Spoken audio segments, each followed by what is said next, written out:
sudah memberikan pintu pembelajaran, tetapi dia tidak mau membuka. Nah, nanti kalau misalnya kita bilang, kenapa nak kamu tidak mau buka pintu pembelajaran dari gurumu? Gitu. Nanti ketika dia tidak menemukan alasannya, ya, maka dia akan dengan mudah untuk mengakali ataupun membohongi orang tua. Hal tersebut sangat mudah sekali dilakukan oleh anak-anak generasi Y dan generasi Z. Seperti itu ya. Nah, mengapa Bapak Ibu? Karena satu hal yang saya juga mau sampaikan kepada Ibu, berinteraksi dengan dunia maya ini, ya, ternyata otak kita ini butuh waktu untuk memproses segala sesuatu. Dan ketika mereka memproses, ketika otak ini memproses, itu terjadi secara otomatis. Nah, pada saat otak ini sedang memproses, ini ternyata 2-3 lebih lelah dibandingkan ketika melakukan pertemuan secara langsung. Seperti itu ya. Jadi kita juga dapat memahami mengapa kadang-kadang kalau misalnya ada di sekolah-sekolah tertentu, ketika misalnya melakukan sesi, kadang anak terlihat dengan lelah, di satu sisi juga mereka tidak bergerak, tetapi di satu sisi secara teori, ternyata ketika sekarang ini saya sedang membawakan materi Bapak Ibu secara virtual gitu ya, dengan saya tidak bisa tahu nih bagaimana sih respon Bapak Ibu, bagaimana sih ekspresi Bapak Ibu, saya hanya melihat layar saja. Sorry, ya, ternyata itu menimbulkan kelelahan 2-3 kali lipat. Kenapa? Karena otak kita ini secara otomatis merespon ataupun kayak tentang bagaimana ya, saya hanya ngomong sama sebuah layar aja nih, seperti itu. Dan itu juga yang terjadi dengan anak-anak kita, gitu ya.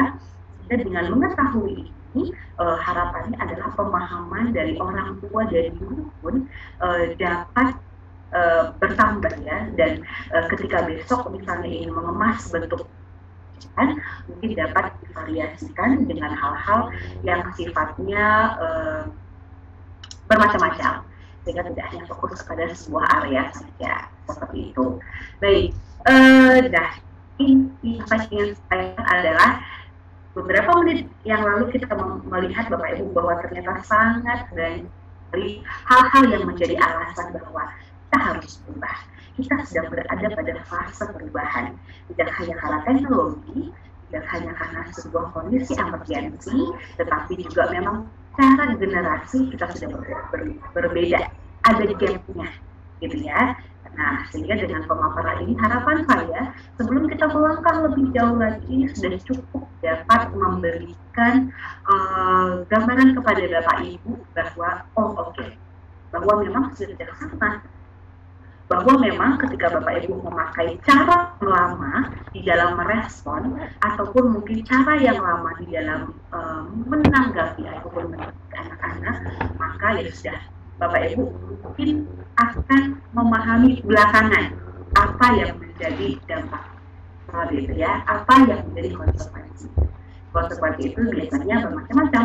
Ada konsekuensi yang dapat timbul secara langsung, ada juga mungkin konsekuensi nanti yang timbulnya 10 tahun kemudian, atau pada saat mereka ada posisi seorang tua dan lain-lain. Oke, saya akan lanjutkan terlebih dahulu. Nah, ini adalah tingkatan dalam perubahan. Menyangkal, ya, menyangkal ini juga mungkin saat ini kita kayak, apakah benar sih sekarang kita masih ada di kondisi pandemi? Masa sih, ataupun memang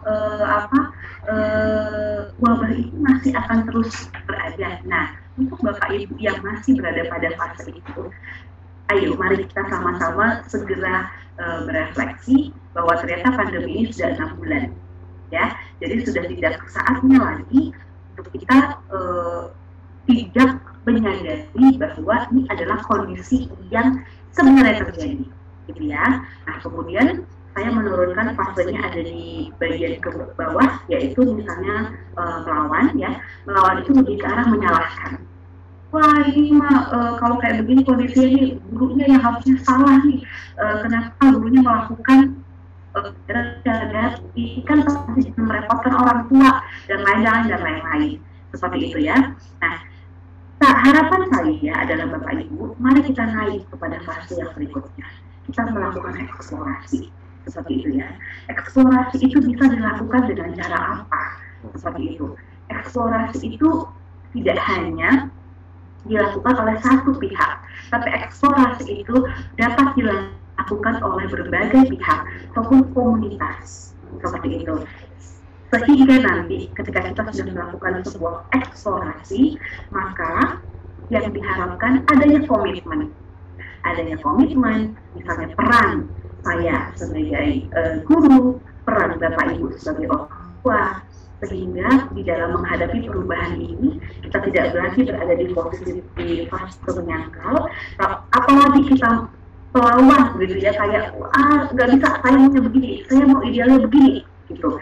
Tapi mari dengan kondisi ini kita menyadari, kita mulai naik. Oke, baik.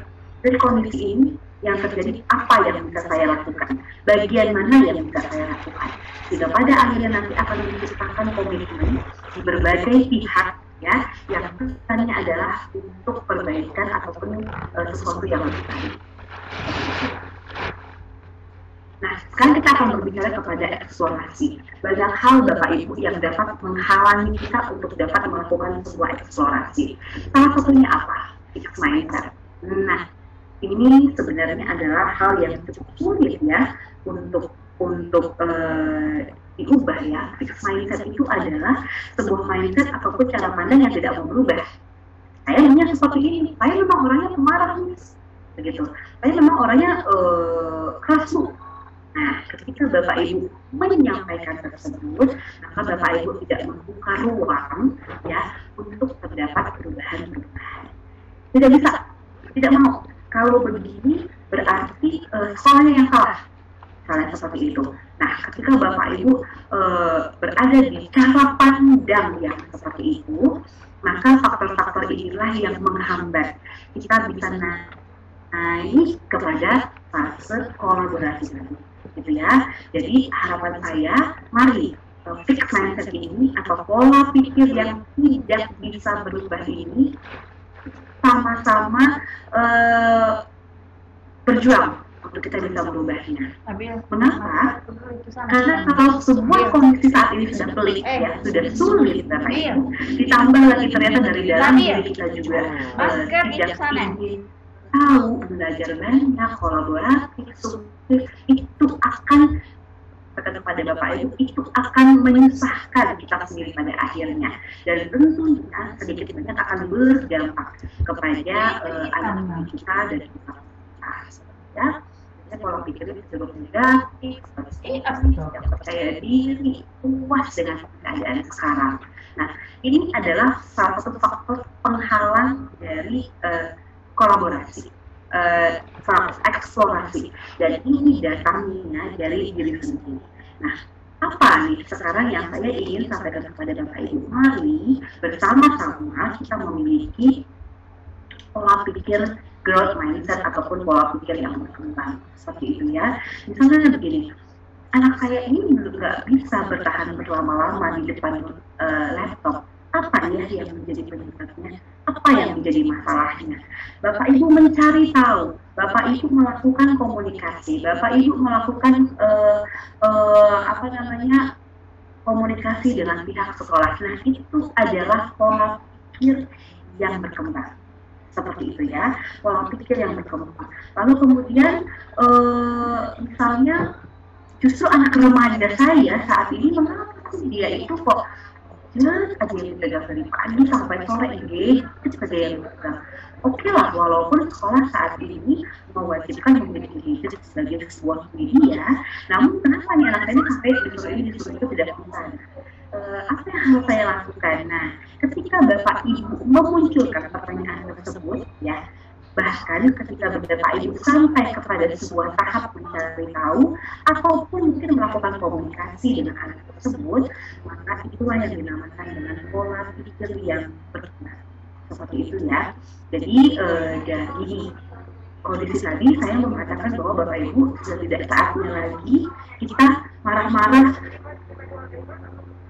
saatnya lagi. Mari kita bergerak naik, dengan melakukan sebuah eksplorasi. Namun pada saat Bapak Ibu melakukan sebuah eksplorasi, yang paling dipentingkan adalah mari kita mengubah fixed mindset kita ataupun cara pandang kita yang tidak mau berubah, kita ubah menjadi sebuah cara pandang yang lebih terbuka. Ya, artinya bukan dengan Bapak Ibu misalnya ada masalah sekarang terjawabnya besok, tidak. Bisa jadi masalah sekarang ini Bapak Ibu kita sedang sama-sama mempersiapkan hasil yang terbaiknya adalah bisa jadi untuk pendidikan tahun depan, seperti itu. Karena kan ini adalah tahun pertama kita melakukan daring, seperti itu ya. Nah, jadi harapannya adalah dengan adanya pola pikir yang terbuka, pola pikir yang berkembang, ini dapat mengambil bagian besar, begitu ya, terhadap eksplorasi yang akan dilakukan. Nah, saya mau mengambil gambar ini Bapak Ibu. Kalau Bapak Ibu melihat gambar yang pertama,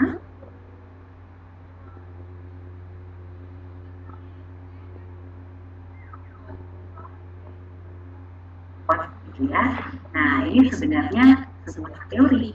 Ketika dalam situasi yang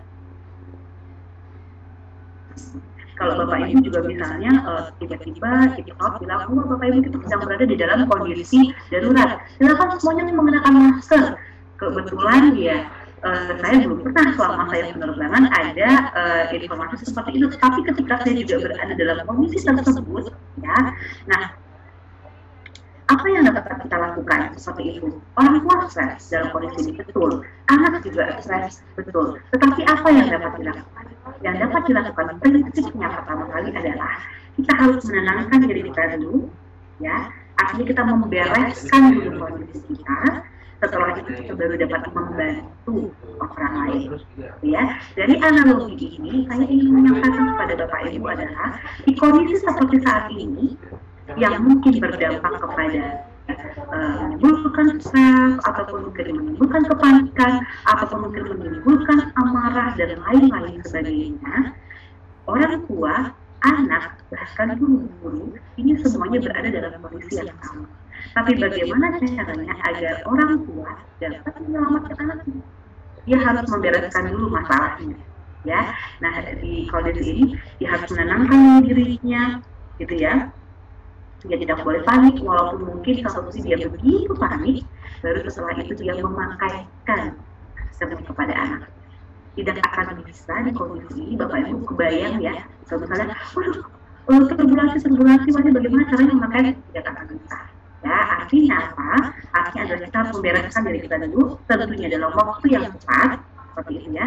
Dalam waktu yang cepat, mengapa? Karena di kondisi ini juga perubahannya terjadi dengan sangat cepat. Artinya Bapak Ibu pun perlu melakukannya dengan waktu yang tidak singkat, ya.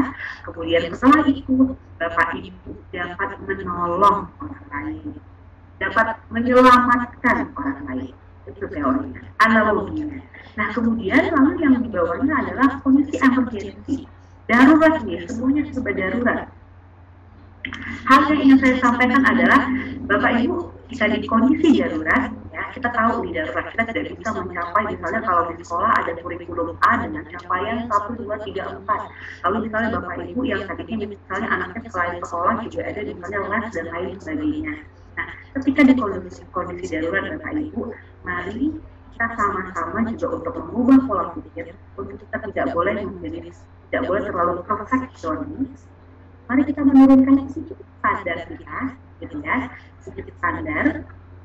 Tetapi yang menjadi capaian kita adalah bagaimana dalam melewati masa-masa darurat ini, ya, pembelajaran dapat tersampaikan dengan optimal, dan yang paling penting adalah bagaimana menjaga relasi, ya, antara Bapak Ibu dengan putra putri, bagaimana menjaga relasi antara para guru dengan siswa. Karena ternyata yang dipentingkan di dalam bangku persekolahan selain pembelajaran yang dicapai juga adalah bagaimana emosi yang terjalin. Nah, itu yang dipentingkan. Ya.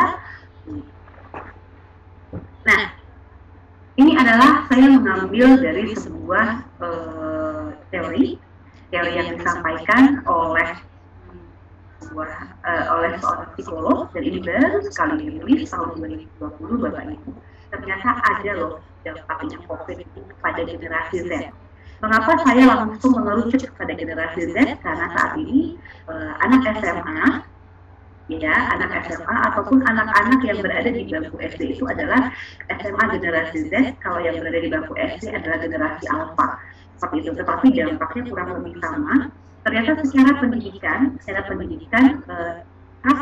dulu ya, setiap kali saya membawakan seminar, pasti yang menjadi pertanyaan adalah, Bu, bagaimana sih Bu caranya supaya anak-anak ini tidak berlama-lama di depan gadget? Itu yang menjadi pertanyaan. Tetapi belakangan ini, Bapak Ibu, pertanyaan itu sudah tidak tepat lagi untuk ditanyakan. Mengapa? Karena anak-anak sudah menggunakan media pembelajaran, media interaksi, seperti itu ya. Namun hanya akan menjadi bergeser seperti itu, lebih kepada bagaimana anak dapat bertanggung jawab dalam menggunakan gadgetnya.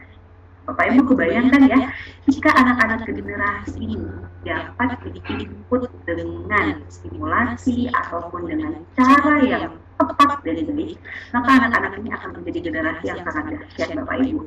Mengapa? Karena saat ini mereka pun dikondisikan untuk menjadi seorang pembelajar yang sangat mandiri, begitu.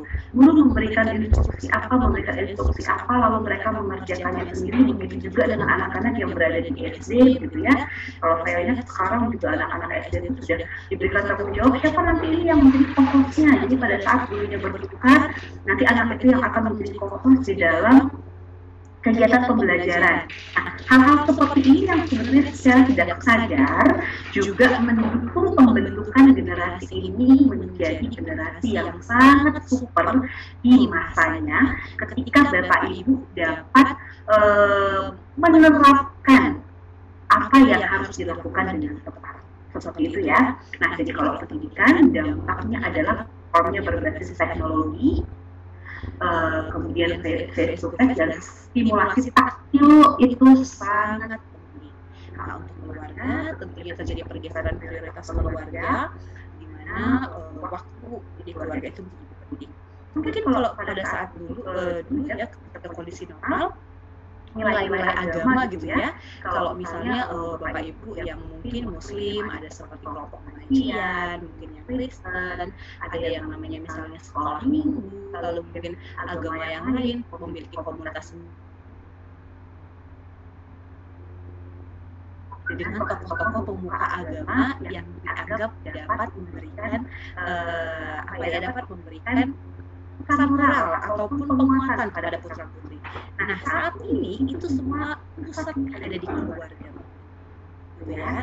Nah, sehingga memang tidak mudah pula di zaman ini karena memang menjadi pengendali utama.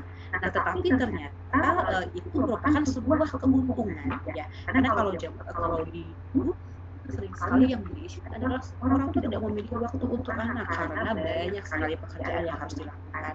Tapi ternyata di masa COVID ini yang menjadi keuntungannya adalah bahwa pergeseran prioritas keluarga, waktu keluarga itu menjadi penting dan fundamental. Lalu pertemanan, mencari cara kreatif untuk dapat tetap berteman dan bersosialisasi. Pada saat saya juga membawakan kegiatan yang langsung berinteraksi dengan siswa, saya menanyakan kepada mereka apa sih yang paling kamu rindukan atau kangenin selama belajar dari rumah. Jawaban mereka adalah berinteraksi, bertemu dengan guru dan teman-teman secara langsung. Itu adalah hal-hal yang mereka sangat inginkan, Bapak Ibu, dan itulah yang termasuk hilang ketika di masa ini, gitu ya. Saran saya ya, ketika misalnya Bapak Ibu ini menemukan komunitas ya, atau misalnya ada teman dekatnya atau tetangga rumah yang namanya orang tua, bisa berkoordinasi dengan tetap menerapkan protokol kesehatan, mungkin dengan mengetahui kesehatannya di 2 minggu terakhir, boleh sesekali difasilitasi tentunya dengan pendampingan orang tua ya, untuk mereka bisa berinteraksi tentunya dengan jaga jarak dan memperhatikan protokol yang lain-lain. Karena memang ternyata itu untuk emosionalnya, untuk sosialisasinya, artinya kita berupaya untuk mengimbangkan gitu ya. Walaupun mungkin tidak dapat dilakukan secara sepenuhnya pada masa normal dulu, tapi mungkin ini bisa menjadi sebuah upaya sehingga anak-anak ini pun tidak merasa ibaratnya orang jalan itu tidak pincang. Gitu ya, tidak hanya secara edukasi pendidikannya saja yang baik, tetapi dari sisi sosial dan emosionalnya kita juga masih tetap mendapat fasilitasi dengan baik. Nah, kemudian dan yang terakhir adalah akan menjadi generasi yang tangguh ataupun generasi yang cepat berkembang apabila mereka melihat teladan yang baik. Ya, generasi ini cepat sekali Bapak Ibu belajar, mengkopi sesuatu itu cepat sekali. Oleh karena itu ketika mereka misalnya melihat workshop tentang pembuatan video, vlog di YouTube, ataupun mungkin misalnya ada orang-orang yang mereka kagumi, YouTuber tertentu, itu sekali mereka mengkopinya karena ya itu tadi, ketika mereka merasa itu dapat berdampak buat mereka, maka mereka akan sekali untuk mengadaptasi hal tersebut dan mengakibatkan sebuah perubahan seperti itu. Nah, ini sedikit Bapak Ibu, generasi Z dan Alpha ini merupakan navigator dunia virtual. Jadi generasi mereka nanti ketika mereka besar itu adalah generasi yang sudah semuanya dunia virtual. Bayangkan ketika mereka kecil sekarang, mereka sudah cukup dekat dengan dunia virtual, dan Bapak Ibu kebayang ketika nanti mereka dewasa seumuran dengan kita, maka mereka lah yang menjadi penggerak, maka generasi inilah yang akan menjadi penggerak. Lalu kemudian misalnya nih mereka ini akan dengan sangat mudah sekali bertanya kepada chatbot. Chatbot itu misalnya Bapak Ibu sekarang aja misalnya nanya ke Google atau Wikipedia. Nah itu namanya chatbot Bapak Ibu. Chatnya yang menjawab adalah robot gitu ya. Nah contoh misalnya bagaimana sih cara menulis kampung yang enak, klik pasti keluar jawabannya Bapak Ibu. Itu sebenarnya kan yang menjawab adalah robot begitu, bukan manusia yang tiba-tiba dia ketik cara menulis kampung adalah bukan gitu. Atau mungkin pertanyaan-pertanyaan yang aneh sekali kalau Bapak Ibu tanyakan di Google dan lain-lain, maka itu akan keluar. Nah itu adalah si generasi ini. Makanya tidak jarang sekarang anak-anak sangat sedikit sekali menanyakan sesuatu kepada orang tuanya. Ya, karena mereka sudah terpuaskan dengan jawaban-jawaban yang terdapat di chatbot seperti itu. Nah, benar, sampai titik koma Anda baca, bahkan guru akan menyalahkan atau mengurangi nilai ketika misalnya jawabannya itu tidak sesuai dengan apa yang diberikan. Apakah hal tersebut masih dapat ataupun cocok digunakan saat ini dengan perkembangan mereka saat ini? Tentu tidak ya. Dan saya sih harapannya untuk para pendidik juga tidak memakai pendekatan seperti saat ini. Tetapi nanti jangan setelah ini saya diberikan pertanyaan, Bu berarti benar ya Bu untuk usia-usia SD itu nggak perlu harusnya ada kayak pilihan ganda ataupun ABCD? Oh juga gitu ya, karena anak-anak di usia bawah pun biasanya mereka membutuhkan bantuan-bantuan tertentu untuk semakin menyempurnakan pemahaman mereka melalui pertanyaan-pertanyaan yang sifatnya seperti itu, pilihan ganda. Nah, apa nih yang cocok dengan si usia generasi Z dan Alpha ini? Mereka itu akan menjadi pencipta Bapak Ibu, pencipta sebuah konten, menemukan sesuatu gitu. Generasi ini akan banyak untuk menghasilkan sesuatu yang sifatnya inovatif. Nah, kita mendorong ke arah sana gitu. Sehingga nanti pada masanya ketika mereka juga harus bersaing dengan ratusan juta generasi Z dan Alpha yang ada di seluruh dunia, mereka sudah siap gitu, dengan persaingan-persaingan yang ada seperti itu ya. Jadi mari kita mengarahkan mereka untuk menciptakan sesuatu. Tentunya ketika mereka menciptakan sesuatu itu mereka aware, mereka melihat sekeliling mereka apa yang menjadi kebutuhannya. Oke, yang menjadi kebutuhannya adalah A, lalu bagaimana cara untuk memenuhi kebutuhan tersebut, barulah kemudian pola pikir dan daya pikir mereka dikembangkan sehingga mereka dapat menciptakan sesuatu sesuai dengan kebutuhannya. Seperti itu. Nah, lalu jika misalnya, oh ya, saya mau sedikit cerita bahwa kemarin saya membaca juga ada mahasiswa, ini mahasiswa ya Bapak Ibu ya, kalau mahasiswa itu berarti dia masih termasuk generasi Z. Di mana kelompok mahasiswa ini mereka membuat sebuah inovasi, ya. Inovasinya adalah mereka membuat seperti masker, tetapi di tengahnya itu dikasih kayak tipis seperti facial, jadi dia transparan. Mengapa mereka membuat hal tersebut? Ternyata masker itu mereka mau peruntukkan untuk tunarungu, gitu. Nah, mereka jadi melihat, oh ini ada masker ya, sekarang ada masker karena adanya kebutuhan masa pandemi. Lalu bagaimana dengan teman-teman yang tunarungu? Seperti itu. Sehingga anak-anak mahasiswa ini akhirnya mereka berkolaborasi untuk membuat masker tersebut yang dapat dipakai oleh tunarungu. Nah, ini adalah salah satu Bapak Ibu karakteristik generasi Z. Mereka senang untuk mencipta dengan melihat apa yang menjadi kebutuhan dari yang dibutuhkan pada saat itu. Tidak mesti menciptakan sesuatu yang baru, tetapi dapat memodifikasi apa yang sudah ada, namun disesuaikan dengan kebutuhan yang ada pada saat itu. Nah, ini adalah sedikit saya juga sampaikan. Anak-anak ini cerdas secara kognitif, anak-anak ini cerdas secara emosi, kreatif, agility itu adalah dia lincah Bapak Ibu, cepat sekali melakukan sesuatu. Jika Bapak Ibu suruh melakukan ini itu mereka sangat cepat sekali.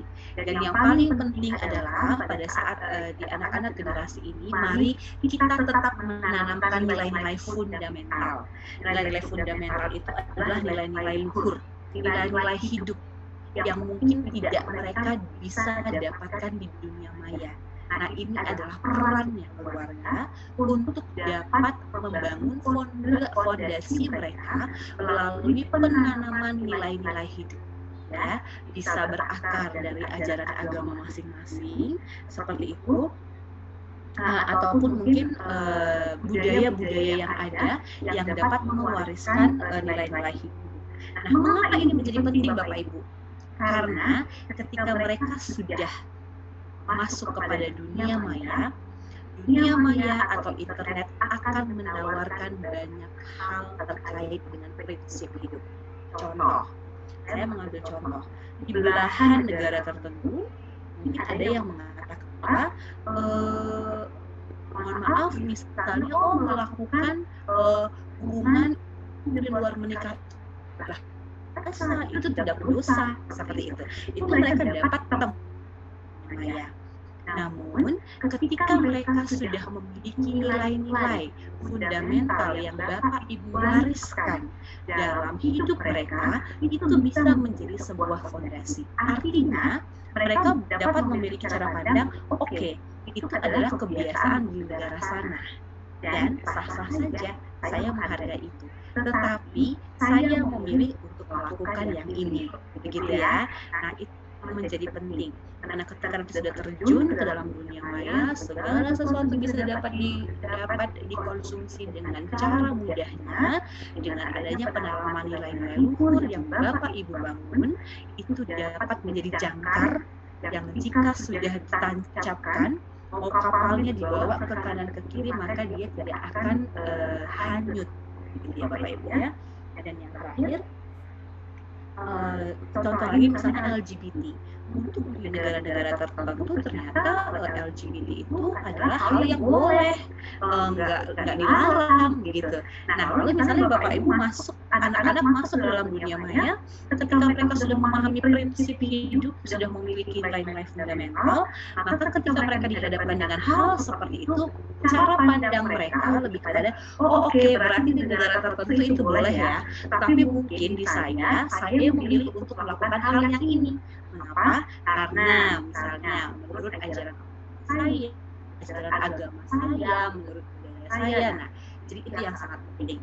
harapannya adalah di tengah kecanggihan yang mereka miliki saat ini, ternyata mereka itu memiliki fondasi yang luar biasa yang dapat menjadi jangkar hidup mereka ketika suatu saat banyak sekali di luar sana ombak yang akan menggoyangkan bahtera ataupun kehidupan yang baik. Seperti itu. Baik, saya akan lanjutkan sedikit lagi. Oke, baik. Nah, Bapak Ibu, sampai di sini dulu kita akan sudahi untuk sesi yang pertama. Nanti kita lanjut kepada sesi yang kedua. Saya mungkin serahkan kepada Pak Budi, manakala ada teman-teman yang ingin bertanya atau misalnya ada pertanyaan yang sudah disampaikan di kolom chat, boleh mungkin 2 atau 3, 1 atau 2 boleh nanti diatur saja Pak bagaimana waktunya. Sebelum nanti kita break sebentar dan kita akan masuk kepada sesi yang silakan Pak. Luar biasa Bu, tidak terasa ya. Semangat sekali. Bagus sekali materinya. Bahkan ternyata ada sampai generasi ke-5.0 ya. Betul Pak. Dan ini tantangan buat kita bersama. Kalau di handphone itu baru 2,5 G ya, 4,5 G ya. Betul Pak. 4,5 G. Menjelang ke-5 juga ini. Betul. Dan kondisi pandemi ini sepertinya bisa jadi mempercepat segala sesuatunya Pak. Itu yang kita harus sama-sama pahami dan harus bergerak ya. Artinya larinya harus lebih maraton lagi nih supaya kita tetap dapat eksis seperti itu. Baik Bu. Jadi sesi kita sekarang ini sudah jawab ya? Sudah atau ya, boleh mungkin 1 atau 2 penanya sebelum nanti kita break sebentar 5 sampai 10 menit. Silakan Pak jika ada yang ingin bertanya terkait dengan sesuatu. Iya benar sekali ya. Saya lihat-lihat di kolom chat itu ada kendala teknis saja yang banyak, belum ada pertanyaan ya. Mungkin kita wakili 1 orang atau boleh Pak. Silakan. Silakan Bapak atau Ibu. Mungkin ada yang mau ditanyakan atau pengalaman selama daring ini bagaimana anaknya, mungkin demikian Bu ya. Ya, boleh Pak, silakan. Halo, Swastiastu. Swastiastu, selamat pagi. Ya, saya dari Bali mau nanya kepada Ibu. Simpel aja Bu, saya begitu awam dengan hal seperti ini. Saya cuma menanyakan tadi Ibu. Tadi menyatakan seorang bos dan leader. Selama ini memang saya seperti bos, hanya memang seperti tadi hanya bisa menyuruh dan meminta saja. Tetapi saya di sini hanya minta solusi atau trik biar jadi leader yang baik untuk anak saya. Itu aja Bu, terima kasih. Baik, terima kasih Pak. Kalau saya boleh tahu, anak Bapak usia berapa saat ini? Anak saya sekarang berumur 16 tahun. Begitu mohon maaf, saya belum perkenalkan diri tadi. Saya bernama Ibu Asmara Bali dari Nimade Sri Maharani dari Bali dari SMA 1 Gita Manibangdi. Terima kasih Ibu. Baik, terima kasih Pak. Terima kasih untuk sharingnya. Berarti yang Bapak tanyakan adalah bagaimana jika saat ini memang kita dituntut untuk menjadi seorang leader, gitu ya, bagaimana sih caranya yang tepat sehingga kita dapat menerapkan peran kita sebagai seorang leader di tengah-tengah keluarga. Baik, mengapa saya menanyakan kepada Bapak karakter usia dari anak Bapak? Karena usia tersebut berdampak kepada pendekatan apa yang dapat dipakai. Seperti itu ya. Kalau analoginya begini Pak, pada saat anak itu berada di usia dini hingga mereka berada di usia SD, Bapak itu berjalan di depan mereka. Ya, ini orang tua, ini anak nih, anak ikut dari belakang. Nah, pada saat anak berada di usia SMP dan SMA, posisi Bapak ini sudah mulai bergeser samping. Nah, artinya ini udah mulai sejajar nih. Artinya cara pendekatannya juga sudah lebih ke arah sering diajak diskusi. Kalau misalnya ada hal yang dilakukan kesalahan itu sering dilakukan seksi refleksi, sehingga nanti dari hal-hal yang dia anggap salah, mereka bisa mengambil nih apa yang menjadi hikmahnya, sehingga yang harus dilakukan boleh dilakukan, atau yang tidak perlu dilakukan ya tidak perlu untuk dilakukan. Seperti itu, pendekatannya sudah berbeda.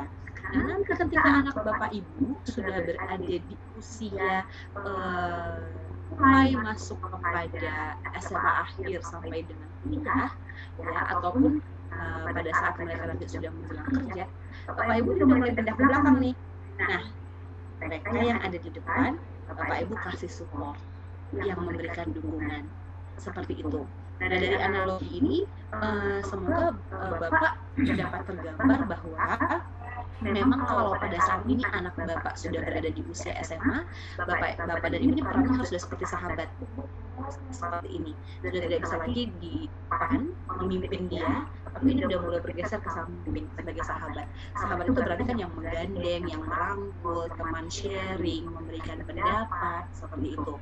Nah, bagaimana cara menjadi seorang leader yang baik? Menurut saya tadi yang seperti saya sudah sampaikan bahwa leader ini identik dengan teladan. Ya. Jadi ketika kita ingin anak kita menerapkan sesuatu, tentunya dimulai dari orang tuanya dulu. Contoh, misalnya untuk bapak ibu yang beragama Muslim atau mungkin bapak ibu yang beragama Hindu, ketika kita mau anak-anak kita sholat 5 waktu misalnya, nah kita menuntut anak-anak kita untuk melakukan itu, tetapi kita sebagai orang tua yang tidak melakukan itu tidak akan dapat dilakukan. Itulah leader yang mencontohkan terlebih dahulu, baru anak akan meneladani. Gitu ya. Tapi kalau misalnya kamu itu kalau kalau sambil tidur nggak boleh main gadget, tetapi dia melihat orang tuanya melakukan itu, begitu. Nah itu berarti bapak ibu sebagai bos yang hanya menunjuk, menyuruh, memarahi, seperti itu. Nah, jadi sedikit yang saya mau sampaikan adalah tips untuk menjadi seorang leader yang baik adalah ketika bapak ingin menggerakkan anak bapak, silahkan bapak mulai dengan memberikan teladan yang baik. Itu apapun itu, contoh apapun itu boleh, tetapi dimulai dari diri sendiri dengan cara memberikan teladan, sehingga teladan tersebut dapat ditularkan kepada anak-anak dan peserta bapak. Ya, itu sedikit dari saya. Terima kasih. Silahkan Pak Budi jika masih ada lagi. Halo, selamat pagi Bu Siang. Selamat siang Pak. Ya, silakan. Ini dari saya, perkenalkan nama saya Wayan Pancasila, nama murid di Kemar Sinta Dewi dari SMA 1 Bindamani. Saya mau nanya Bu, ini kan kemajuan teknologi sekarang itu sangatlah cepat dan bermanfaat bagi semua.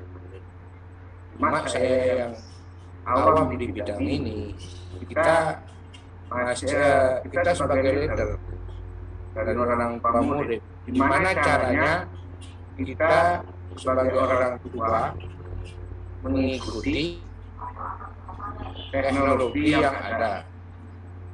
Dan sekarang ini pelajarannya dan lumayan itu. Seperti pelajaran sekarang, saya sebagai orang tua yang dulu tidak sangat mengerti dengan pelajaran sekarang. Kedua, yang saya mau nanyakan, ini kan anak saya, misalnya ini kita yang terlarang gitu. Gimana caranya supaya kita sebagai leader itu mengarahkan orang murid kita kemana mau mengarahkan. Sedangkan saya tidak mau mengarahkan kita. Dia akan kasih.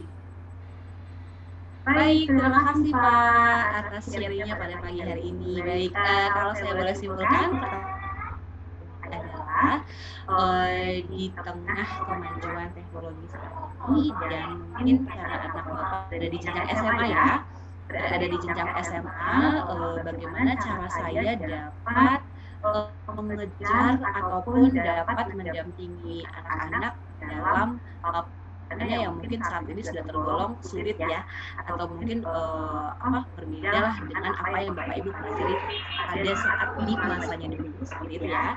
Oke, baik. Begini Pak, memang kalau dari sisi teknologi gitu ya, Bapak tidak perlu khawatir karena yang belajar itu tidak hanya begini. Saya mau bilang bahwa ternyata guru-guru ini juga sedang belajar. Tentunya belajar dalam memaksimalkan potensi yang ada, seperti itu ya. Dan mungkin saya pribadi pun, baik saya dan yang lain, saya pun di masa ini sedang belajar. Artinya saya mau menyampaikan kepada Bapak, jika kendala yang dimaksud adalah kendala di dalam dapat menggunakan media-media tertentu yang dapat memfasilitasi anak-anak ataupun misalnya mengimbangi dalam pembelajaran, tidak perlu khawatir. Mari segera untuk misalnya gini, siapa sih orang yang ada di sekitar tersebut yang Bapak dapat sharing ataupun misalnya tukar pikiran ke anak sendiri, seperti itu dapat dilakukan jika terkait dengan penggunaan IT ataupun media-media ataupun perangkat yang saat ini dibutuhkan. Tidak perlu khawatir jika kita berbicara tentang sebuah media digital, anak-anak ini sangat cepat sekali untuk menguasainya. Dan tidak perlu sungkan ketika dalam hal ini kita malah belajarnya dari generasi yang berbeda dari kita, ya, tips dari saya. Lalu yang kedua terkait dengan pembelajaran tertentu. Memang mungkin kalau untuk jenjang SMA ada pembelajaran tertentu yang misalnya saya tidak memiliki kemampuan ataupun kapasitas untuk dapat mengajarkannya, seperti itu.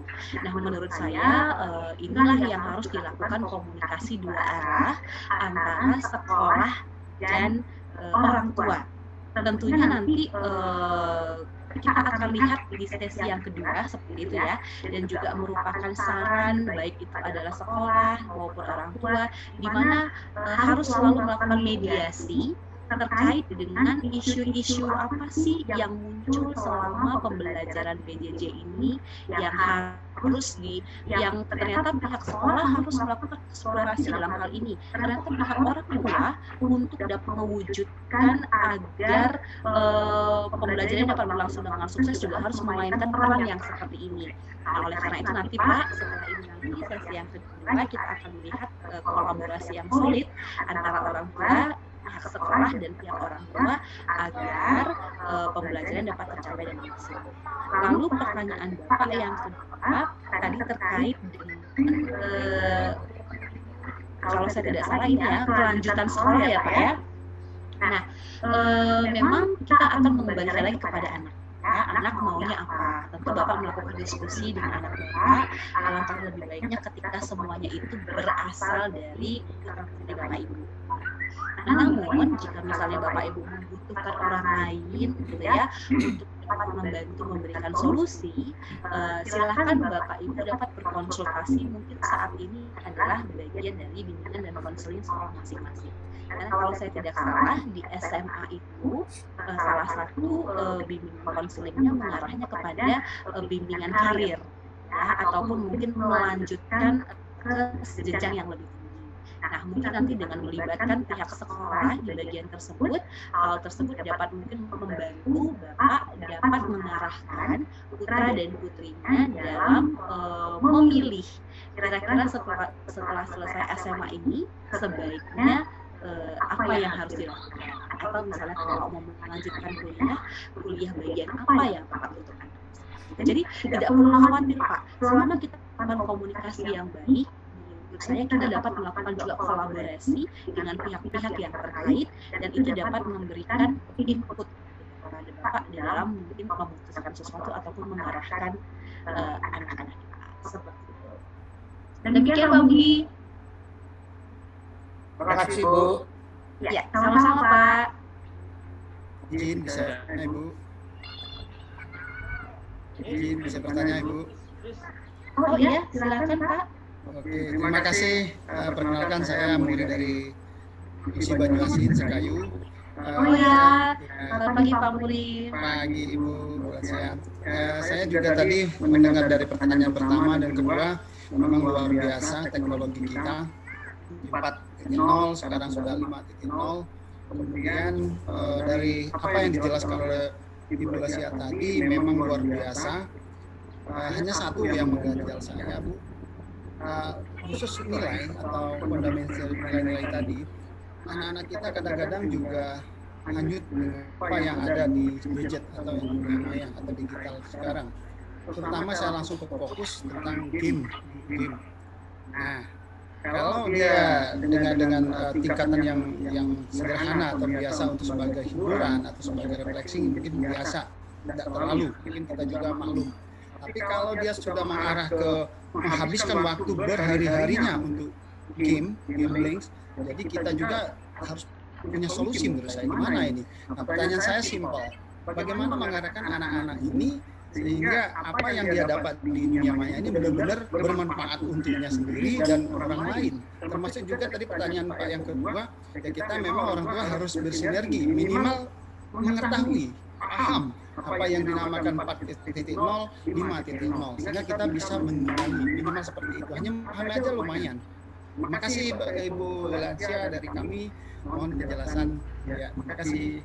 Ya, baik Pak Muri, terima kasih atas pertanyaannya. Iya, betul sekali ya Pak ya. Memang kalau saya lihat saat ini arus dunia maya itu sangat deras sekali, gitu ya.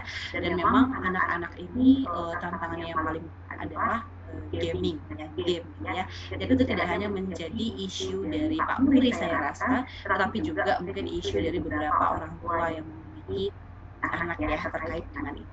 Nah, hanya sedikit saja Pak, karena memang kita harus melihat ya sejauh sampai sejauh mana anak ini mengkonsumsinya. Tapi sedikit saja masukan dari saya Pak, karena anak-anak ini adalah sebenarnya anak-anak yang sangat bisa diajak diskusi, anak-anak yang sangat bisa diajak untuk berpikir jauh, anak-anak yang sangat paham dengan teori sebab akibat, ya, anak-anak yang sebenarnya dia mampu untuk memutuskan apa yang terbaik, bukan yang terbaik tersebut bukan yang dia inginkan ya, tetapi apa yang terbaik yang seharusnya.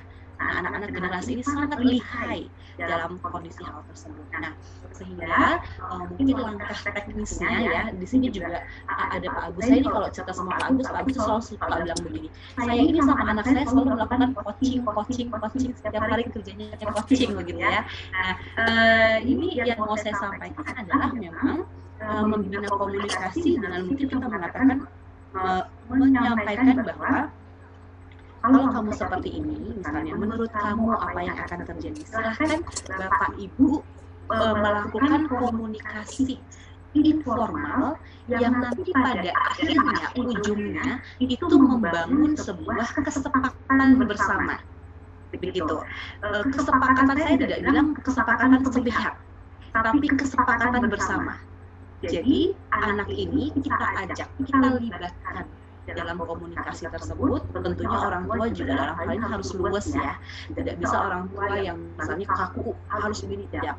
Kita harus menyampaikan terlebih dahulu apa yang menjadi kekhawatiran kita sampaikan, lalu kemudian kita libatkan mereka. Nah, kira-kira apa sih yang dapat dilakukan? Misalnya muncul dari mereka, ya udah Pak, kalau kayak begitu kita buat aja jadwal satu hari Senin sampai hari Jumat aku mau ngapain aja, misalnya jam sekian sampai jam sekian, jam sekian sampai jam sekian. Jika jadwal itu jadi, nah kita bisa mengatakan bahwa jadwal itu adalah bukan jadwal yang orang tua susun secara sepihak, tetapi jadwal yang sudah anak juga terlibat dalam menyusunnya. Artinya Bapak Ibu juga dapat mengembangkan ke arah, oke, kita buat bersama-sama, kamu ambil bagian dalam memutuskan ini, dan sekarang mari kamu lakukan dengan tanggung jawab. Seperti itu Pak. Jadi maksud saya, memang di dalam kondisi ini kita sudah tidak bisa lagi nih, kamu tidak boleh main gadget, tidak bisa. Tetapi kita yang orang tua yang terus berpikir menggunakan cara yang kreatif. Sasarannya adalah penggunaan gadget yang dibatasi, tetapi kita mengembangkannya dengan melakukan komunikasi dua arah yang pada akhirnya ini seperti kayak kalau kita buat project plan atau misalnya schedule-nya mereka seperti itu. Begitu Pak. Jadi saran saya libatkan mereka, informasikan ke mereka apa yang menjadi pikiran kita, apa yang menjadi hal baik yang kita pikirkan, lalu minta pendapat mereka, lalu rumuskan solusi bersama. Libatkan mereka dalam membuat solusi tersebut. Lalu kemudian setelah dibuat, mari kita lakukan.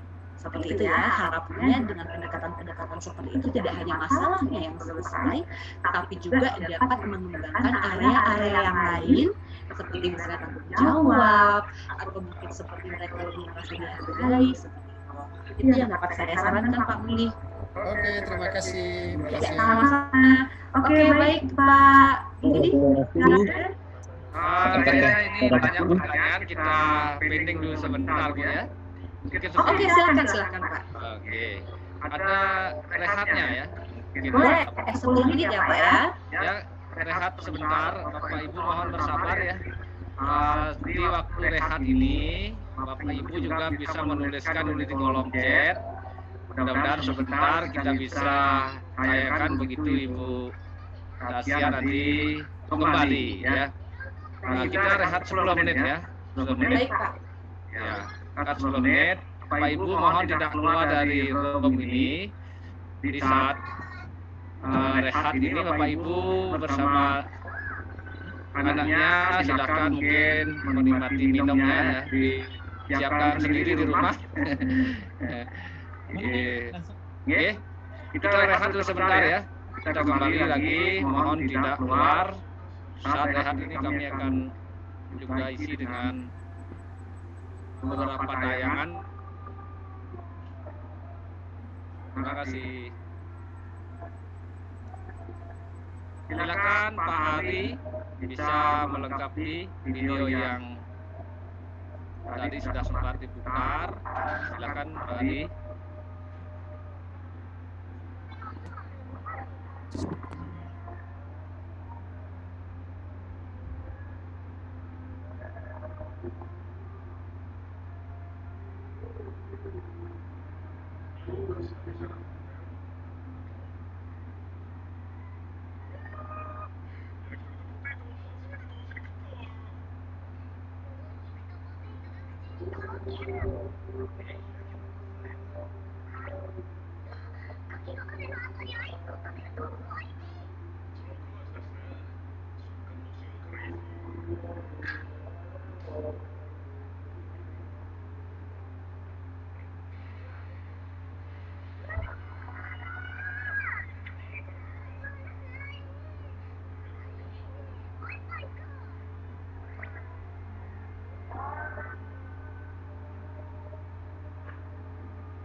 Mohon izin Bapak Ibu, kami tayangkan video kegiatan pendampingan yang dilakukan oleh PSF di sekolah kami. Ini adalah testimoni dari anak sekolah kami.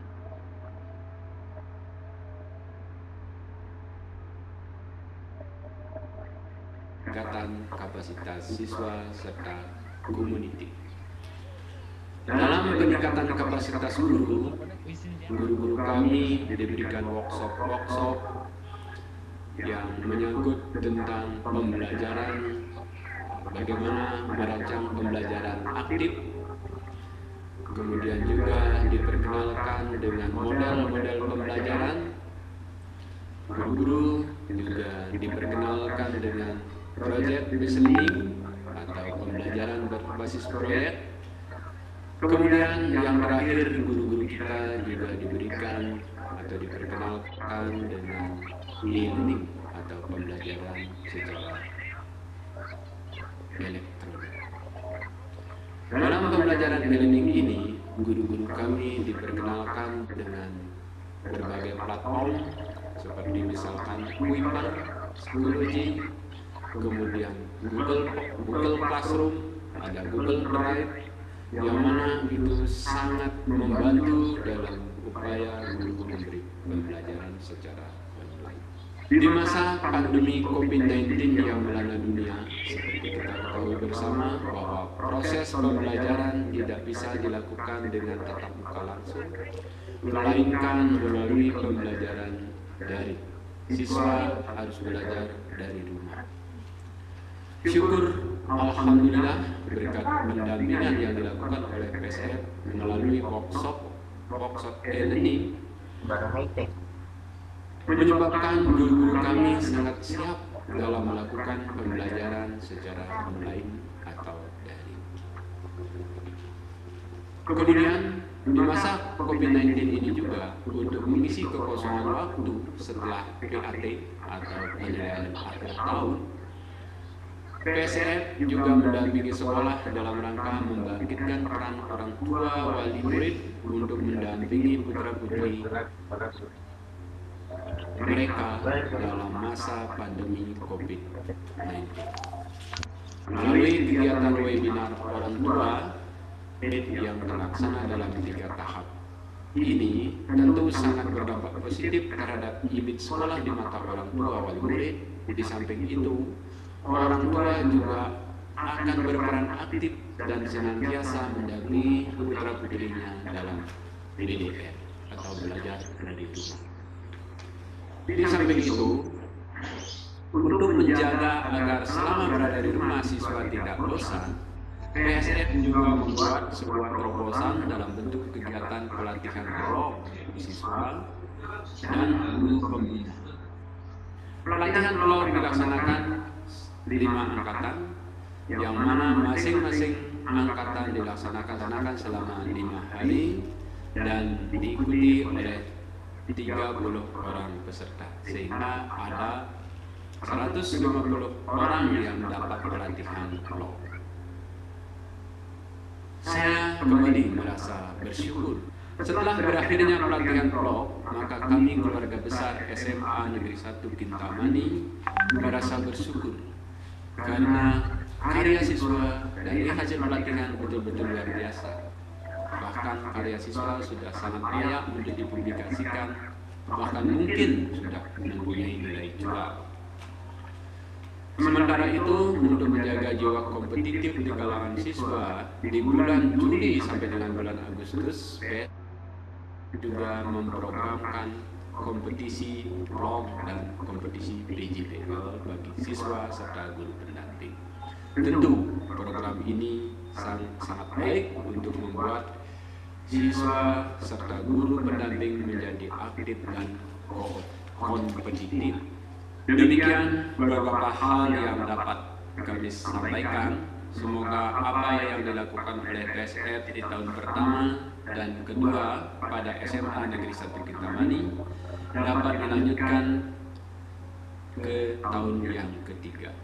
Dan semoga di masa-masa yang akan datang program-program mulia dari PSF dalam bidang pendidikan di seluruh Indonesia senantiasa mendapat ridho Subhanahu wa Ta'ala.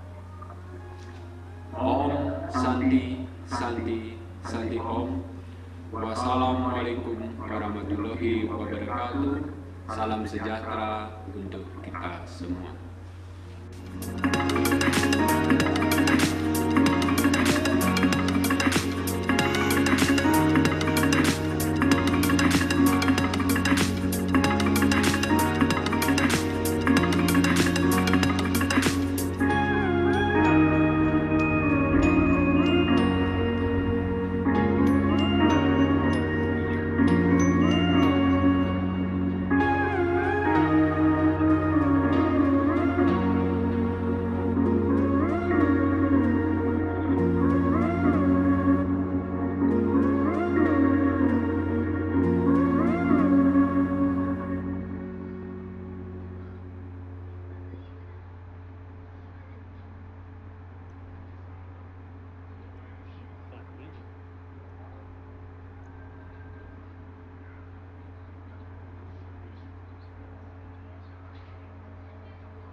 Baik, itu tadi video testimoni tentang program kami yang sudah didampingi oleh PSF. Sekarang menginjak ke tahun yang ketiga, nanti di penghujung tahun kedua menuju tahun yang ketiga. Ternyata ada raise-nya, dan ini dari Ibu Sudarmi. Silakan Bu, mungkin ada yang sampaikan sebelum rahasia kembali pada ruang webinar kita.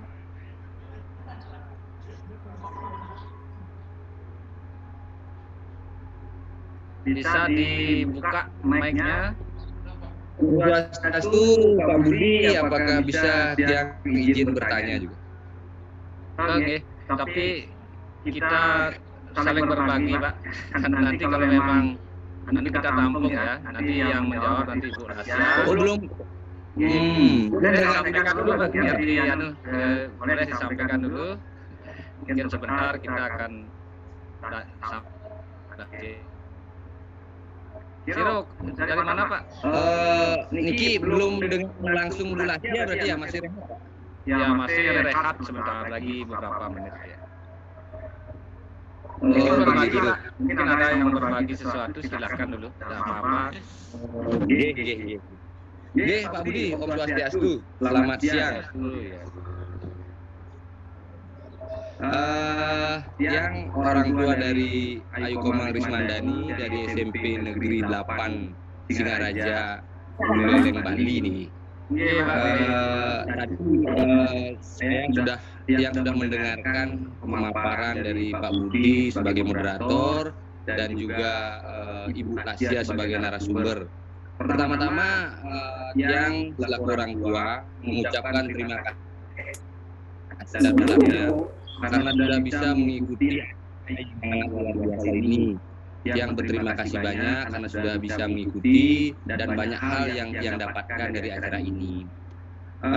Terkait dengan anak yang sekarang di pemaparan Ibu Rahasia tadi berada pada generasi, kalau SMP kan generasi Z katanya, generasi Z. Kebetulan yang juga punya anak di generasi Alpha gitu, karena ada dua berbeda. Untuk anak yang SMP dan SMA, untuk anak yang SMP dan SMA, sama seperti orang tua yang lain, Tiang juga mengalami kendala dalam hal IT karena generasi yang berbeda dan kekurangan Tiang sebagai orang tua dalam hal pemahaman pengetahuan tentang ilmu dan teknologi IT. Maka dari itu di dalam implementasi atau interaksi dengan anak dalam hal IT, otomatis lebih banyak yang sebagai orang tua. Otomatis yang sebagai saya sebagai orang tua lebih banyak bertanya kepada anak. Dalam menerapkan sistem sebagai orang tua sebaiknya menjadi leader, bukan menjadi bos. Yang sangat setuju itu. Karena orang tua harus menjadi contoh yang baik bagi anak-anaknya, dan seharusnya orang tua memiliki hal yang lebih daripada anaknya. Sedangkan dalam kenyataannya, yang sebagai orang tua memiliki banyak kekurangan dalam hal IT. Banyak bertanya kepada anak Tiang. Bagaimana cara Tiang menyikapi hal itu supaya tidak terjadi di dalam pikiran anak-anak saya ini menganggap dirinya lebih hebat, lebih pandai atau lebih pintar dari orang tuanya, karena dianggap orang tuanya yang banyak bertanya kepada dia. Itu satu. Agar hubungan antara anak dengan orang tua berjalan baik sesuai dengan harapan orang tua lah yang sebagai leader memberikan contoh yang baik kepada anak. Itu yang pertama yang ingin Tiang tanyakan dan memberikan solusinya. Terus yang kedua terkait anak yang lain yang umurnya 5 sampai dengan 11 tahun. Ini mungkin menurut Ibu narasumber adalah di generasi Alpha. Juga Tiang berkendala ketika saya menyampaikan sesuatu kepada kakak-kakaknya, dia seolah-olah ingin dipersamakan atau diperlakukan sama dalam hal kebutuhan, dalam hal bermain gadget, ataupun hal-hal yang lain. Dia ingin menuntut kenapa kakak boleh, kenapa saya tidak. Bagaimana saya sebagai orang tua menyikapi hal ini agar di dalam keluarga terjalin hubungan yang harmonis dan apa yang menjadi harapan saya sebagai orang tua bisa terwujud. Untuk itu saja, semoga mendapatkan jawaban yang sesuai harapan Tiang dan bisa mencarikan solusi dari permasalahan Tiang ini. Akhir kata Tiang tutup untuk terima kasih. Om Santi Santi Santi Om. Terima kasih. Terima kasih Pak Putu Asre, mohon maaf, SMP 8 Singaraja. Bagaimana Pak? Panas di sana? Panas. Mudah-mudahan bisa bertemu di Singaraja Pak, karena yang sering di Singaraja. Siap. Kalau siap. Kurang lebih ini ada perlu penyelarasan gitu ya, bagaimana menjembatani pemahaman orang tua dengan anak, tentunya karena generasi yang berbeda. Mungkin sudah langsung didengarkan dari oleh Ibu Lasya karena sudah kita lihat bersama, sudah senyum-senyum juga Ibu nih. Jadi pertanyaannya seperti itu Bu, bagaimana menyelarasan? Ya, silakan Bu, langsung di Pak di. Baik, terima kasih Pak. Ya, baik. Saya begitu memahami dengan apa yang disampaikan oleh Pak Putu bahwa memang tidak dapat dipungkiri adanya gap generasi berdampak kepada pemahaman tertentu yang ternyata di generasi ini lebih cepat daripada generasi kita. Kita harus sama-sama sepakat dulu gitu bahwa memang generasi Z dan Alpha mereka cepat mengadaptasi sesuatu yang baru ya, adaptasi. Kalau misalnya kayak gadget dan segala macam itu kan sebenarnya mereka adaptasi begitu. Tetapi kalau yang namanya nilai-nilai luhur itu adalah nilai-nilai yang ditanamkan. Nah, anak-anak ini cepat sekali belajar sesuatu, misalnya kayak gadget itu biasanya bapak-bapak kalau dulu saya lihat anak-anak tuh dengan gampangnya di usia balita tuh udah bisa buka YouTube, bisa tekan back, bisa apa segala macam. Itulah memang kecerdasan yang sudah mereka miliki. Nah, balik lagi tadi kepada Pak Putu, bagaimana ya Bu caranya kita kan memang tidak selihai mereka dalam memakai IT. Nah, tapi kalau seandainya kita terus bertanya kepada mereka, seolah-olah nih lebih kepada image sebagai orang tua gitu ya, yang harusnya mereka banyak nanya kepada kita, kenapa kita jadi banyak nanya kepada mereka begitu. Nah, itu bagaimana Bu menjaganya supaya nanti anak-anak tidak beranggapan bahwa oh ini ternyata aku lebih tahu daripada orang tuaku begitu. Nah, saat ini saya dapat memberikan, saya bukan mengatakan solusi ya, tapi saya dapat memberikan gambaran begini Pak. Jika itu adalah kondisi yang sebenarnya, gitu ya, dan kita memperlakukan anak Bapak, begitu ya, sebagai seorang teman bertukar pikiran, artinya ada hal-hal tertentu di mana pada saat kita bertukar pikiran, misalnya terkait dengan nilai-nilai kehidupan, maka Bapak yang menjadi mentor mereka. Tapi ada kalanya ketika misalnya terkait dengan IT, mereka yang menjadi mentor ayahnya. Nah, ketika nanti dua hal itu dapat diciptakan, sebenarnya itu dapat menjadi komunitas ataupun dapat menjadi aura yang sangat baik sekali dalam bagaimana Bapak menjalin relasi dengan anak Bapak. Artinya di sini saya mau mengatakan bahwa ketika kita memang menganggap bahwa kita tidak sekompeten mereka, tidak perlu takut atau gengsi untuk memperlihatkan itu di depan mereka. Justru kita memberikan kepercayaan kepada mereka. Nah, ini gimana sih? Coba dong kamu ajarin Bapak. itu anak secara pribadi akan sangat merasa bahwa mereka itu diapresiasi dalam hal tersebut. Justru dengan Bapak melakukan itu, maka mereka merasa bahwa mereka mampu di IT, itu dapat berdampak kepada bisa jadi mereka akan mengembangkan kemampuan IT mereka menjadi lebih baik dan mereka akan menjadi pakar di bidangnya suatu saat. Seperti itu. Jadi di sini saya mau mengatakan bahwa sekarang sebenarnya sudah tidak terlalu zaman lagi ya dengan pendekatan orang tua yang merasa bahwa saya berada di atas, anak-anak ini harus memandang bahwa saya ini adalah sosok yang sempurna di mata mereka dari sisi ini dan itu tidak. Tetapi apalagi anak Bapak adalah remaja, ketika hubungan itu saling silang, ya artinya ada hal tertentu mereka ke Bapak dan bisa memperlakukan sebagai komunitas pertemanan, itu sebenarnya nilai yang didapatkan sangat baik sekali. Seperti itu Pak. Jadi saya mau mengatakan bahwa mungkin sebisanya silakan pelajari melalui misalnya cari di Google.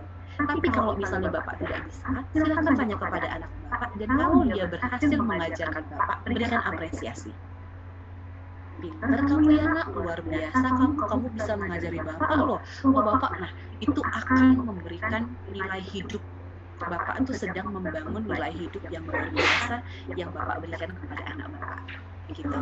Nah itu yang menurut saya perlu sama-sama dibangun. Lalu yang kedua terkait dengan si kecil ini sama si kakaknya usianya beda, tetapi permasalahannya saat ini hal-hal yang diberikan kepada mereka hampir sama, stimulasinya sama. Yang satu belajarnya di laptop, yang satu belajarnya di handphone, dua-duanya gayanya digital, gitu ya. Sehingga kadang-kadang si adik merasa bahwa aku juga mau kayak si kakak. Dia lupa bahwa secara usia harusnya dia itu tahapannya masih jauh di bawah kakaknya. Nah ini lagi kembali Pak, anak-anak zaman sekarang adalah anak-anak yang membutuhkan sesi mentoring. Jadi orang tua itu sebagai mentor. Silahkan berikan banyak-banyak pemahaman kepada mereka. Sering ajak bicara, sering ajak bahwa adik menghormati kakak, maka kakak akan menghargai adik. Nah seperti semuanya itu ada masanya, semuanya itu ada fasenya. Kalau sekarang kakak diberikan, adik nanti tunggu pada saat masanya si adik, seperti itu. Jadi sering diajak bicara dan sering disampaikan sebab akibat, alasan. Mereka perlu alasan. Gitu. Mengapa harus begini, mengapa harus begitu, anak-anak ini perlu alasan, sehingga itu yang menjadi dasar mereka bahwa oh iya, pelan-pelan mereka akan mengelola bahwa oh iya, betul yang dikatakan ayah bahwa begini. Gitu. Jadi tips dari saya adalah tetap diperkuat komunikasi, karena semua pertanyaan Bapak itu ranahnya tadi kembali kepada komunikasi yang tepat, respon yang tepat, sehingga itu yang dapat menciptakan hubungan antara orang tua dan anak yang lebih baik dan harmonis. Gitu ya. Baik Bu, mohon sedikit ya. bertanya ternyata bagaimana menyikapi anak-anak yang sekarang kaget melihat hasil nilainya mungkin kurang atau gimana, karena pelajaran daring ini memang gitu ya, mendadak dirasakan. Ini ada dari ya mungkin di kolom chat sudah ada. Oke, baik. Itu tadi seperti yang saya sampaikan Pak Budi dan Bapak Ibu yang menanyakan. Ini kita semuanya sedang berada di kondisi emergency atau darurat. Ya. Jadi sebenarnya anak-anak tersebut bisa jadi jangan-jangan mengapa dia khawatir dengan nilainya yang turun, itu sebenarnya bukan karena dia khawatir nilainya yang turun, tapi khawatir menghadapi orang tuanya atau tidak siap dengan respon orang tuanya. Begitu. Nah, jika anak tersebut misalnya nilainya sekarang lagi turun, lalu misalnya Bapak Ibu mengatakan bahwa oke, kalau ini adalah usaha maksimal yang sudah kamu lakukan, karena kita juga sama-sama menyadari bahwa ini adalah fase pertama daring, ya. Jadi menurut saya akan lebih baik ketika Bapak Ibu menarik pada sesi refleksi, menanyakan kepada dia, kira-kira menurut kamu apa yang membuat nilai kamu turun. Nanti dia udah sampaikan 1, 2, 3, 4, oke. Kira-kira kedepannya apa ya yang bisa kita lakukan ya sebagai langkah kita supaya nilai kamu lebih baik. Nanti Bapak Ibu susun sama-sama, menurut saya itu akan lebih bernilai ya, daripada dia berhenti sampai di batas ketakutan. Seperti itu. Jadi kembali lagi Pak, menurut saya dalam hal ini memang orang tua yang memiliki peranan penting, dan sebenarnya kalau kita melihat mengacu kepada kurikulum saat ini juga sebenarnya kan untuk nilai itu sebenarnya tidak terlalu menjadi satu acuan yang utama begitu ya, tapi bagaimana anak-anak bisa melewati fase ini dengan mereka menikmati dan mereka juga dapat tidak stres dan mendapatkan nilai dari pembelajarannya. Seperti itu Pak. Baik, kita terus lagi jawabannya Bu. Ya, mungkin masih ada beberapa materi karena kita waktu terasa ya. Kita masuk materi dulu ya Pak ya. Ya sedikit. Silakan. Oke, baik Bapak Ibu, saya masih ada sedikit materi lagi, kita boleh lanjutkan. Sebelumnya mungkin kita ambil waktu 2 menit. Saya minta Bapak Ibu untuk jajak pendapat ya, sehingga nanti ini akan dapat menjadi dasar untuk saya masuk ke materi yang berikutnya. Silakan Bapak Ibu, jika ada gadgetnya, saya minta tolong untuk Bapak Ibu klik link berikut ini. Nah, kita mau saya ingin lihat nih kira-kira dari Bapak Ibu ini jawabannya apa sih. Nah, minta tolong Bapak Ibu klik www.menti.com. Sudahkah?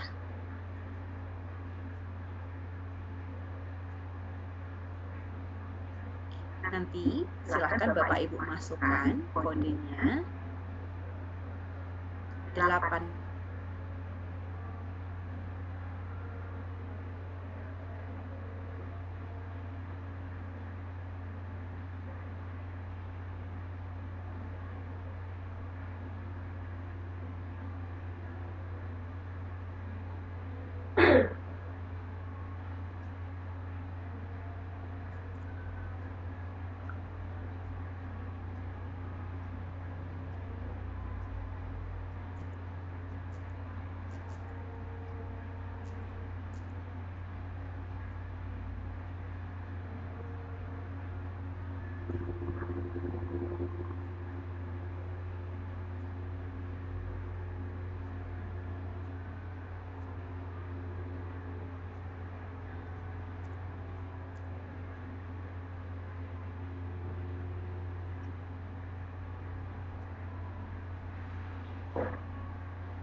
Oke, saya coba share screen Bapak Ibu, jadi Bapak Ibu bisa melihat jawabannya.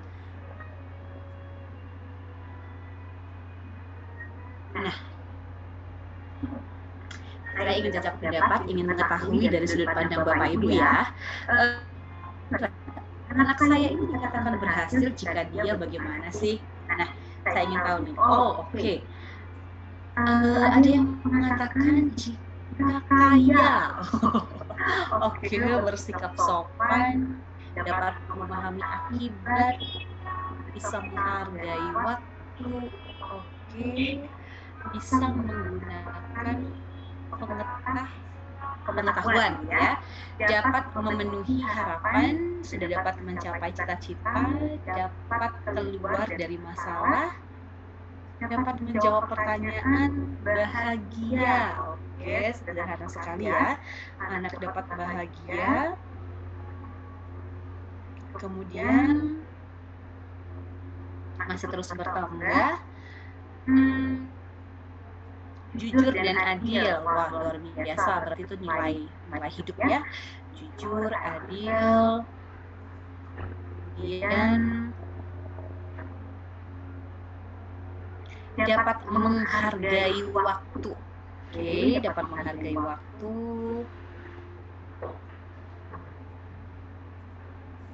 Dermawan. Oke, berbakti. Oke.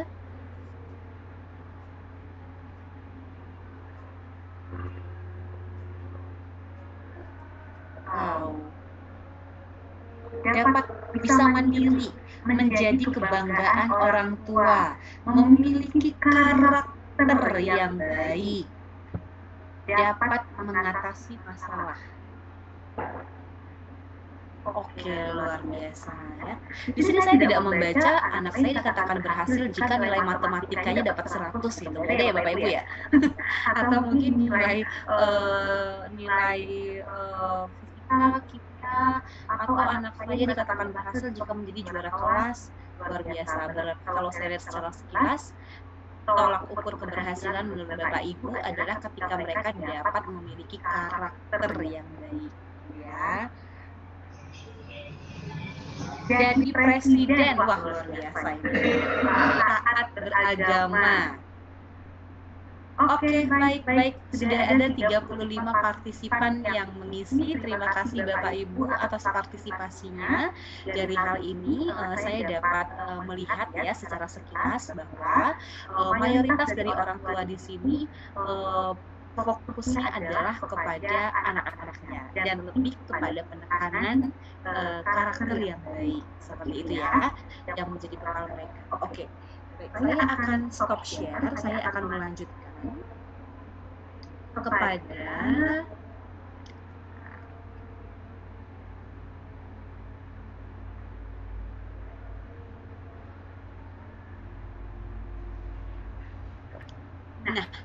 kita akan masuk Bapak Ibu ke sesi multiple intelligence.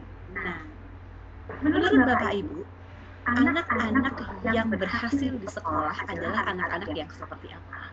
Kalau dulu zaman saya masih kecil itu, saya masih ingat sekali ketika saya bagi raport, itu pasti orang tua saya akan menanyakan matematika kamu berapa di raport.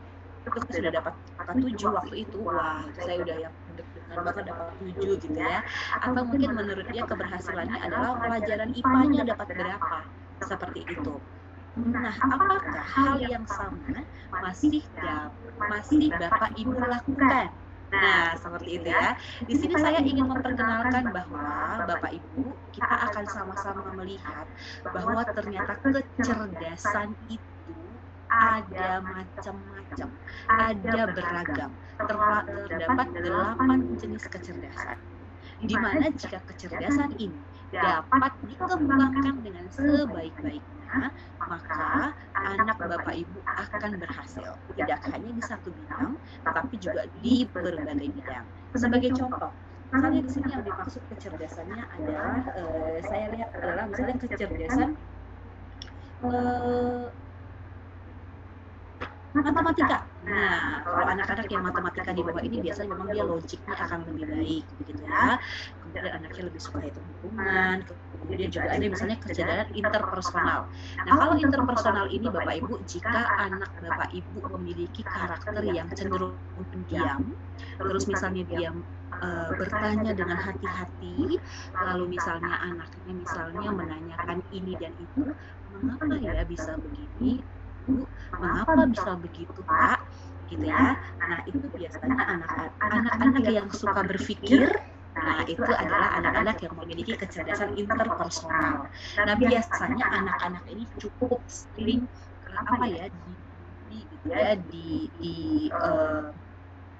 di sosialisasi di kehidupan sosialnya. Mengapa? Karena misalnya ketika yang lain sedang berbicara tentang wah ini seru ya, ada YouTuber ini, ada acara ini, nanti anak-anak ini malah akan memunculkan pertanyaan. Misalnya pertanyaannya adalah apa ya dari orang yang misalnya depresi, seperti itu. Jadi dia suka tiba-tiba mengeluarkan pertanyaan yang memang sedang tidak dibicarakan oleh anak-anak pada umumnya. Tetapi itu bukan berarti bahwa dia mengalami keanehan, bukan. Tetapi itulah salah satu kecerdasan yang dia miliki. Gitu. Dia memikirkan sesuatu yang biasanya jarang dipikirkan oleh teman-teman saya. Seperti itu. Nah, kemudian kalau kita lihat kecerdasan kinestetik, di sini adalah anak-anak yang tidak bisa diam, ya biasanya suka eksplorasi. Ini biasanya orang tua pada saat pandemi sangat bingung sekali kalau anak-anaknya memiliki kecerdasan kinestetik yang utama, karena pasti otomatis tidak akan betah ada di rumah. Karena kita suka melihat itu anak-anak misalnya yang jalan terus tiba-tiba iseng aja, misalnya pegang apa atau misalnya ngejatuhin apa gitu ya, terus misalnya kita marah, kamu ini kenapa sih kok jalan nggak benar apa segala macam. Nah sebenarnya itu adalah bagian dari mana anak tersebut memiliki kecerdasan kinestetik. Lalu berikutnya adalah kecerdasan linguistik ya. Kecerdasan linguistik biasanya anak-anak ini suka baca, suka menulis, suka berdebat begitu, suka menanya ini mengapa ya, itu mengapa ya Pak, ini mengapa. Pokoknya orang tua harus siap untuk menjawab 1001 macam pertanyaan yang diberikan kepada anak. Nah itu adalah anak-anak yang memiliki kekuatan ataupun kecerdasan linguistik. Nah kemudian ada juga yang namanya adalah interpersonal. Nah, kalau interpersonal di sini adalah dia biasanya yang suka berinteraksi dengan banyak orang, suka berkumpul, belajar bersama berkelompok. Dia akan tersiksa ketika misalnya pembelajarannya tersebut dilakukan seorang diri, seperti itu ya. Nah, kemudian kalau visual, ya dia biasanya dengan melihat dan melakukan dan jadi kalau di sini saya ingin menyampaikan bahwa sekarang Bapak Ibu sudah tidak zamannya lagi ketika kita mengatakan bahwa anak yang pintar adalah anak misalnya jurusan apa. Wah itu sudah tidak dapat dipakai lagi. Misalnya anak yang keren itu adalah anak misalnya ketika dia menjadi dokter seperti itu sudah tidak relevan lagi untuk dipakai pada saat ini. Nah melalui pemaparan saya ini saya mau mengatakan bahwa anak itu memiliki 8 kecerdasan, area kecerdasan yang bisa dikembangkan. Nah pertanyaan adalah ketika orang tua tahu, apakah orang tua membantu untuk mengembangkan atau maka kecerdasan tersebut lama-lama akan menghilang mendekati. Karena ketika kita hanya fokus ke area tertentu saja seperti itu ya. Saya memberikan sebuah ilustrasi baik sebelah paling kiri. Nah yang pegang itu siapa? Kalau yang tahu mungkin boleh dinyalakan mikrofonnya. Kira-kira siapa yang sebelah kiri yang pegang rakyat?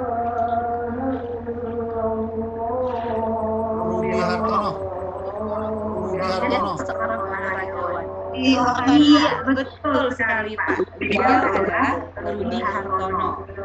Iya, betul sekali. Bapak-bapak tahu ya, beliau adalah seorang atlet yang sangat luar biasa sekali pada saat berada di lapangan dengan bermain bola. Beliau yang baju hitam di Hartono ada yang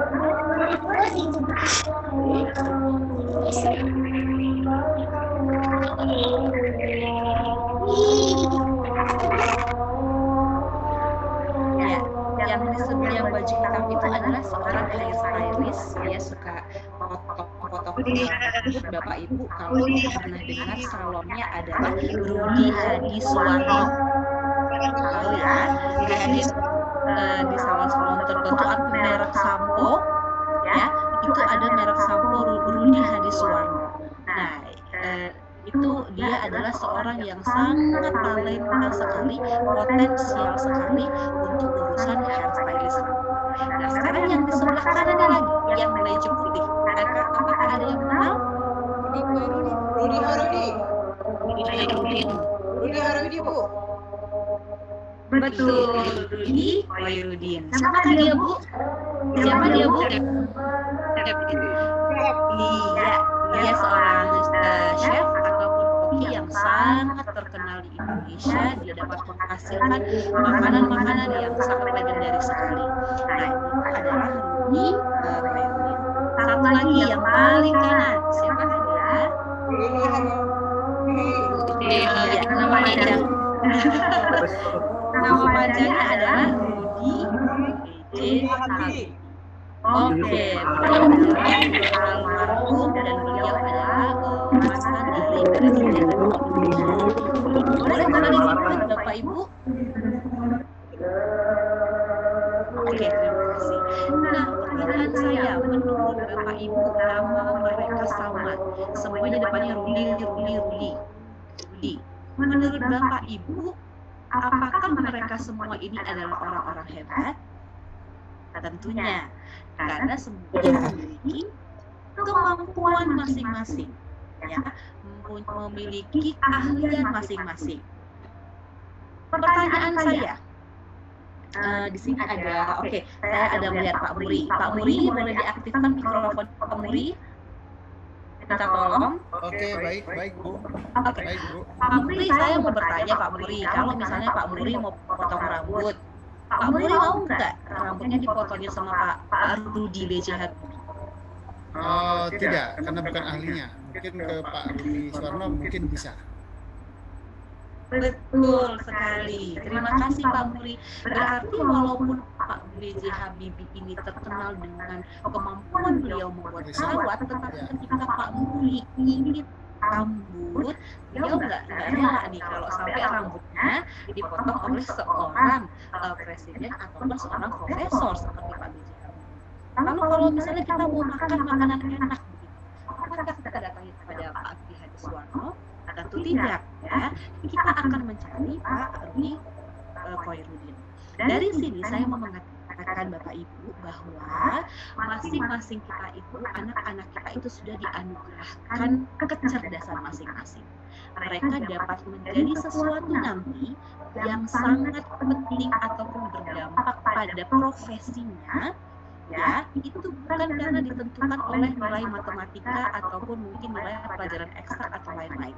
Mereka akan menjadi seseorang yang sangat berpotensi ataupun ahli pada nantinya ketika kecerdasan yang mereka miliki dapat dikembangkan dengan maksimal. Gitu ya. Semoga melalui pemaparan gambar ini kita dapat tergambar, dan Bapak Ibu juga memiliki pola pandangnya juga saat ini jadinya diubah. Sama seperti tadi Bapak yang menanyakan, anak saya mau kuliah Bu, saya bagaimana ya cara mengarahkannya? Nah, tentunya dikembalikan lagi kepada anaknya, dia pengennya apa, minatnya apa, bakatnya apa. Ketika anak tersebut dapat melakukan sesuai dengan apa yang dia harapkan, dia inginkan, dan tidak menutup kemungkinan suatu saat nanti mereka akan menjadi seorang yang ahli di bidangnya, gitu ya. Oke, nah ini dua slide terakhir saya Bapak Ibu, saya ingin kembali menekankan tentang pola asuh yang seperti ini ada. Kita langsung mengerucut kepada generasi Z dan kepada generasi Alpha. Pola asuh yang mana yang saat ini tepat untuk dilakukan? Apakah dengan pola asuh secara otoriter? Kamu harus melakukan semua perintah ayah, kamu harus begini, kamu harus begitu, tanpa mereka diberikan ruang untuk diskusi. Bapak Ibu jangan heran, di depan Bapak Ibu mereka akan melakukan, tetapi pada saat di belakang mereka akan melakukan hal-hal yang lain lagi. Dan yang menjadi kekhawatiran kita pada saat di masa dulu Bapak Ibu diperlakukan dengan pendekatan yang seperti itu dengan para tua di zaman dulu, tidak ada pelarian kita pasti akan mendengarkan, betul ya. Tetapi ketika anak zaman sekarang Bapak Ibu perlakukan dengan cara yang seperti itu, maka mereka memiliki banyak sekali pelarian, terutama adalah dunia virtual. Ya, itu bedanya. Semoga hal ini dapat memberikan pemahaman bahwa ternyata cara yang ini sudah tidak dapat lagi dipakai. Ketika kita ingin memaksakan apa yang menjadi kemauan kita, maka anak dapat mencari cara ketika mereka tidak nyaman, gitu ya. Nah kemudian kalau Bapak Ibu lihat yang merah ini permisif, ini orang tuanya bingung nih karena anaknya udah buat aturan sendiri. Berarti orang tua yang colongan karena anaknya mau boleh tidak ada orang di rumah. Pada akhirnya orang tuanya yang kewalahan adalah orang tua ya udah cuek terserah anak mau apa gitu. Anaknya main sendiri, orang tuanya nonton sendiri. Nah sehingga tidak ada bonding, tidak ada ikatan emosional ya antara si anak dan orang tua. Nah, yang sangat direkomendasikan bagi orang tua ketika saat ini sebaiknya melakukan pola asuh adalah pola asuh aktif atau otoritatif ya. Ini adalah pola asuh dua arah seperti itu ya, di mana atau demokratis ya, di mana kalau memang misalnya anak ada masalah silakan diajak bicara, dikomunikasikan. Ketika anak-anak ingin berpendapat silakan diberikan ruang, namun orang tua tetap menjadi kendali di dalam mengarahkan ataupun memutuskan. Begitu harapannya, dengan orang tua mengambil bagian di dalamnya dan juga orang tua tadi dapat menjadi teladan, dapat menjadi teman diskusi. Harapannya ini adalah salah satu pola asuh yang efektif dilakukan ketika kita sekarang berada di banyaknya perubahan, adanya gap usia, dan banyaknya tantangan dari sekeliling kita yang mungkin tidak dapat kita bendung seperti itu ya. Sehingga dengan komunikasi yang baik yang dibina ini dapat menjadi modal ketika orang tua melakukan pendekatan dengan anak-anak. Gaya komunikasi yang asertif, proaktif, gitu ya. Nah, dan ini yang terakhir. Bapak Ibu, kalau Bapak Ibu lihat puzzle saya, ya itu ada education, ada teachers, dan ada parents. Di mana sebenarnya di puzzle tersebut, ya semuanya saling rekat, berkaitan. Tidak bisa dipisahkan satu dengan yang lain. Ketika orang tua berjalan sendiri, ketika sekolah berjalan sendiri, maka yang akan menjadi dampaknya adalah siswa itu sendiri. Apalagi ditambah dengan kondisi pandemi seperti saat ini, sangat banyak sekali ancaman di luar sana dan sangat banyak sekali ketidakpastian yang menuntut baik pihak sekolah maupun orang tua merapatkan barisan untuk mengatur strategi pembelajaran apa yang paling tepat untuk dapat diberikan kepada putra-putri dan peserta didik saat ini. Nah, saya berulang kali menekankan ketika saya melakukan seminar ataupun misalnya webinar yang ditujukan kepada orang tua bahwa, hai orang tua, kita harus paham bahwa kita adalah rekan sekerjanya guru. Kita ini partner. Ya, mungkin saya bisa menganalogikan anak berada di tengah, di sebelah kirinya orang tua, di sebelah kanannya guru. Jadi tangan anak ini kedua kanan kiri digandeng, satu digandeng oleh sekolah, satu lagi digandeng oleh guru. Begitu. Sehingga dengan pemahaman bahwa orang tua dan guru adalah rekan sekerja, sebenarnya yang namanya misalnya tuntutan, protes dan segala macam itu akan menjadi minim. Mengapa? Karena sebenarnya tanggung jawab ini adalah tanggung jawab bersama. Ketika orang tua yang hanya menuntut bahwa itu adalah pekerjaan sekolah harus lakukan, saya sudah bayar soal ini, maka percayalah hasil yang maksimal tidak akan didapatkan. Ya, ingat pendidikan yang paling utama dan terutama adalah keluarga. Guru adalah sebagai sarana atau orang yang memaksimalkan. Dan di sini pemahaman yang perlu kita bangun bersama adalah bahwa kita rekan kerja. Kemudian yang kedua, bina komunikasi yang baik. Ya. Melihat di semansa kita sudah cukup baik sekali komunikasi yang dijalin ya antara orang tua dan guru dan juga anak, dan mungkin ini juga dapat diadaptasi oleh berbagai sekolah yang mungkin mengikuti kegiatan pada hari ini. Bina komunikasi yang baik. Jika memang ditemukan ada masalah, dengan adanya komunikasi yang baik dan masalah tersebut juga harapannya diberikan alternatif solusinya apa. Gitu ya, karena memang saat ini kita tidak bisa mengatakan bahwa solusi yang diberikan oleh sekolah A itu adalah solusi yang terbaik. Belum tentu Bapak Ibu, karena masalahnya berbeda-beda, kebutuhannya berbeda-beda. Oleh karena itu, tips yang kedua adalah bina komunikasi yang baik. Dan kalau Bapak Ibu mengkomunikasikan, alangkah lebih baik jika Bapak Ibu juga berupaya untuk memberikan alternatif solusi. Ya, karena nanti dengan memberikan alternatif solusi tersebut, ini komunikasinya akan menjadi sangat kondusif sekali dan komunikasinya menjadi dua arah. Lalu yang ketiga, yang saya juga dapat sampaikan di sini adalah mari kita berpikir terbuka. Sudah tidak zamannya lagi berpikir tertutup. Sudah tidak zamannya lagi, ibaratnya apa ya, kalau orang mengatakan bahwa saya tidak berubah, itu sudah tidak zamannya. Karena ancaman saat ini Bapak Ibu sangat banyak sekali di sini. Mari kita berpikir terbuka ketika kita merasa bahwa memang ada sesuatu yang kita harus lakukan, kita lakukan, ada sesuatu yang diri kita harus ubah, kita harus ubah, karena semuanya tujuannya ini. Saling menjaga kepercayaan. Sekolah sudah mendapatkan kepercayaan dari orang tua, sehingga mereka menjaga kepercayaan tersebut dengan melakukan upaya sebaik-baiknya. Begitu juga dengan orang tua sudah menitipkan anaknya kepada guru, mari percayakan guru untuk melakukan upaya terbaik dalam peningkatan kompetensi anak, seperti itu ya, dan saling mendukung.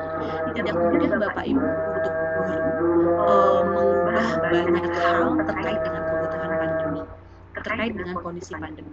Kemarin saya juga mendapatkan informasi bahwa ternyata semasa kita itu mengirim guru-gurunya untuk ke beberapa rumah melakukan survei, begitu ya. Kira-kira di masa pandemi ini kenapa sih nak kamu nggak bisa? Nah, itu adalah sebuah upaya yang dilakukan oleh pihak sekolah, gitu ya. Di kondisi saat ini yang belum ada rumusannya, nah mereka melakukan itu, menjemput bola. Nah, itu juga patut untuk kita hargai, saling mendukung.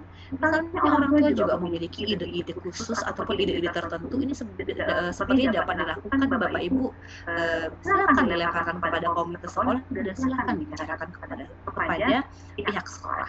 Jadi memang dalam hal ini adalah suportif, kita harus saling mendukung ya, positif, agar hasilnya ke depan menjadi lebih baik.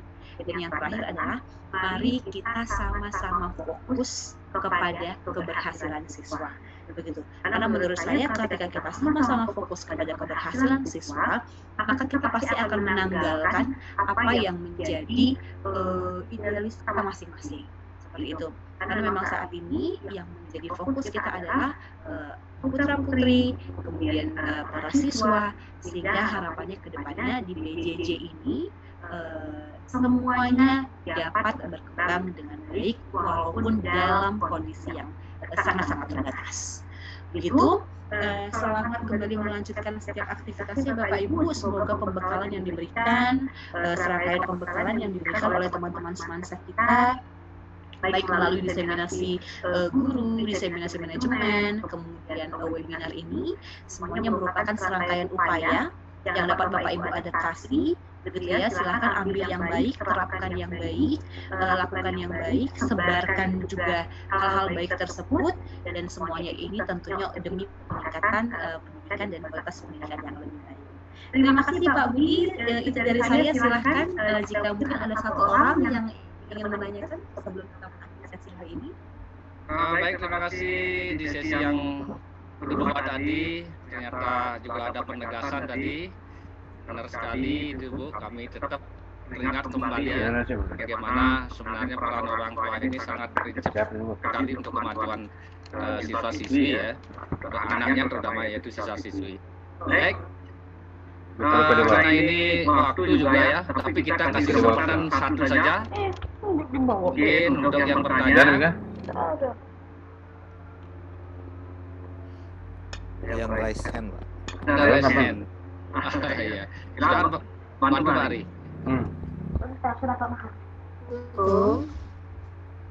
Waalaikumsalam. Selamat siang. Halo siang Ibu. Halo. Saya mau bertanya, Bu. Halo Bu, saya mau bertanya. Iya. Silakan Bu. Warahmatullahi wabarakatuh. Waalaikumsalam. Saya Wali dari Muhammad Goni, kelas 93 SMP Unggul Sekayu, Sumatera Selatan, Mubah. Nah, ini pertanyaan begini, bagaimana tip-tip kita sebagai orang tua supaya anaknya lebih giat belajar daring, karena anak saya kurang semangat dalam belajar daring ini pada situasi seperti ini. Bagaimana solusinya? Kemudian Bu, pertanyaannya, kalau diberi penjelasan jelas. Assalamualaikum warahmatullahi wabarakatuh. Waalaikumsalam. Terima kasih Ibu Rama dari Sekayu ya Bu ya. Oke, saya juga yakin dan percaya bahwa kondisi ini tidak hanya dihadapi oleh teman-teman Ibu ataupun mungkin teman-teman dari Sekayu, tapi ini juga dihadapi oleh semua orang tua ya. Bagaimana kewalahan gitu ya di dalam menyemangati anak, ayo dong semangat seperti itu ya. Karena memang satu sisi Bu, tadi yang saya sudah sampaikan di depan, bahwa ketika anak misalnya berinteraksi dengan menggunakan media, mungkin saat ini adalah Zoom ataupun yang lain-lain, sebenarnya secara kapasitas otak itu lelah merespon sesuatu yang sifatnya hanya verbal, begitu. Ditambah lagi usia anak, misalnya usia anak SD, itu mereka sangat butuh sekali sesuatu yang sifatnya juga non-verbal, interaksi, respon, jalan sana, jalan sini, seperti itu. Nah, oleh karena itu ketika misalnya ibu menanyakan apa yang kira-kira menjadi solusi, sebenarnya solusi ini tidak bisa hanya datang dari orang tua, tetapi ini sebenarnya adalah solusi bersama. Artinya dari satu sisi artinya adalah satu, orang tua mencoba untuk memberikan pendekatan. Yang kedua, betul, dari pengalaman saya ada nih Bu, pada saat istirahat begitu ya, anaknya diajak untuk ya udah deh kita misalnya keluar dulu, misalnya melihat misalnya dia punya peliharaan apa, dilihat dulu sehingga itu dapat membuat mereka tidak hanya fokus kepada satu dan kemudian bosan. Dan tantangan yang ketiga adalah memang untuk guru juga ditantang bagaimana caranya agar dapat bisa mengemas PJJ ini menjadi menarik dan sesuai dengan karakteristik usianya. Nah, cuman kalau kita berbicara tentang itu kan maka nanti akan muncul lagi misalnya masalah sinyalnya susah Bu, atau kuotanya tidak ada begitu. Nah, oleh karena itu memang ini yang menjadi PR semua elemen, tidak hanya di satu orang, tapi juga menjadi bersama. Nah, namun untuk menjawab ibu tadi, saran saya adalah tidak perlu terlalu dipaksakan, bertahap aja Bu. Bertahap itu penting karena memang tidak mudah. Ini adalah proses adaptasi. Akan lebih baik ketika misalnya ibu kehilangan sedikit waktu mereka untuk mereka misalnya yang tadinya harus 3 jam tapi misalnya 2,5 jam, daripada mereka kayak ada trauma gitu ya, misalnya ini nggak menyenangkan nih, saya nggak mau apa segala macam, menolak gitu. Jadi silahkan dilakukan dengan bertahap, pelan-pelan, tapi setelah itu diajak ngobrol. Nah, tadi ada masukan juga dari Ibu Mini, boleh Bu diselingi dengan melihat kebun atau mungkin peliharaan, punya kolam ikan, atau memang sebelum mulai disuruh naik sepeda dulu 1 kali gitu ya, keliling kompleks supaya oksigennya masuk. Nah, itu dapat dilakukan. Dan itu yang saya pernah lakukan bahwa ini kita sendiri dalam kondisi emergency, darurat. Ya, jadi memang PR-nya tidak hanya untuk sekolah, tapi memang juga untuk bersama. Seperti itu ya Bu ya. Baik Ibu, itu penjelasannya. Jadi kalau tidak salah tadi harus menjalin komunikasi intent ya. Tetap jangan sampai terputus komunikasi dengan anak gitu kayak tadi. Betul. Ya. Baik, kira-kira seperti itu. Kita sudah ada di penghujung ya pertemuan kita Bu. Ya. Kita akan minta dari BSF pengembalian dari Pak Agus barangkali atau siapa lagi Bu yang silakan Pak Agus. Pak Budi ingat sesi foto bersama Pak Budi. Ya. Mungkin ada penegasan dari BSF tidak ada ya? Sepertinya sudah cukup Pak. Sudah cukup. Baik, terima kasih. Sesi ini sudah berjalan tidak terasa. Jikapun itu ada lebih dari sesuai dengan rencana kita, ternyata ini memang sangat menarik Bu. Dan juga antusias dari para orang tua ini, salut ini, dari lintas daerah juga. Tentunya kami tidak lupa mengucapkan terima kasih pada orang tua yang sudah berkenan mengikuti pertemuan seperti ini. Mudah-mudahan di ada kesempatan lagi berjumpa seperti ini dengan orang tua atau wali siswa di lintas daerah lagi ya. Dan juga tentunya bertemu kembali dengan narasumber kita Ibu Dasia Nuraya, ya, atau juga dengan narasumber yang lain nanti. Baik, di penghujung ini sebelum ditutup kita bisa buka videonya ya, videonya buka bersama. Mungkin Kalau sudah, kita akan ambil dokumentasi.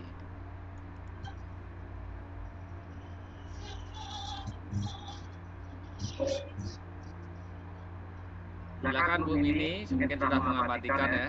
Tolong dibantu bersama-sama. Mungkin bisa lambaikan tangan atau jempol, silakan. Mohon sedikit bersabar karena ada 4 ini ya, 4 ruang. Oke, Bu Mini.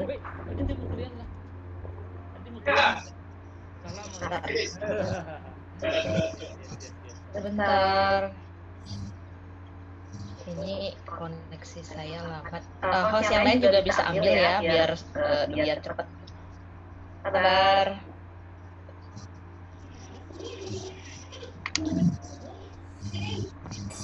Sabar ya Bapak Ibu, baru lembar 2.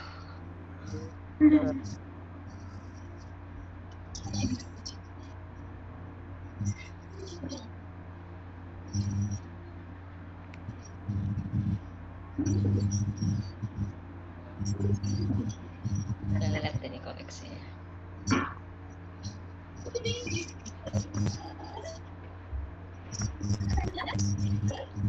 Pak Ari, saya baru ambil lembar 2 Pak Ari. Pak Ari yang selanjutnya. Lelet sekali koneksi saya. Ya, sudah. Sudah, oke. Oke, baik.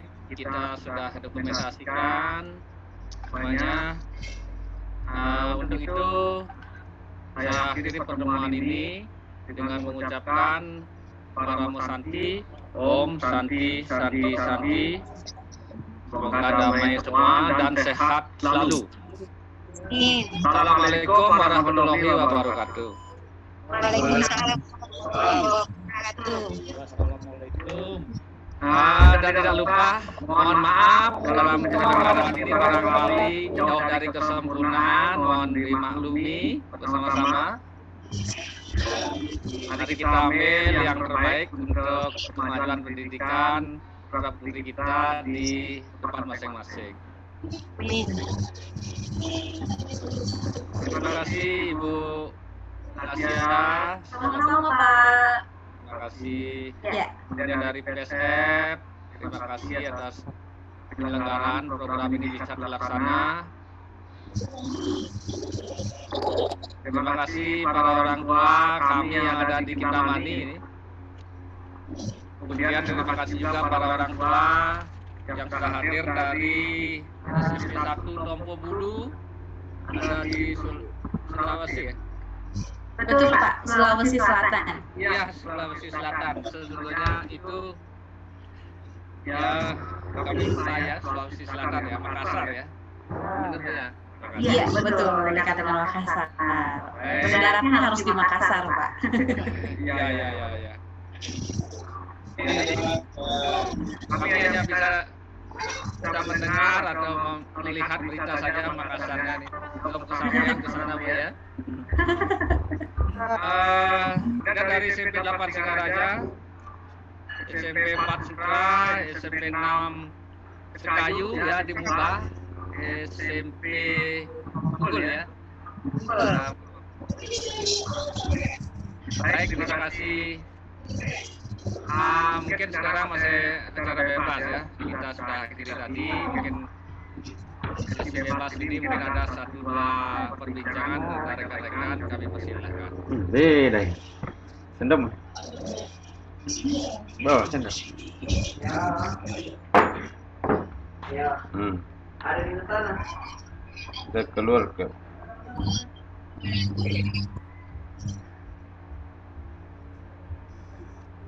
Kami hanya mengingatkan kembali, barangkali nanti untuk daftar hadir atau kehadiran itu akan dikoordinir oleh koordinator di masing-masing sekolah. Jikapun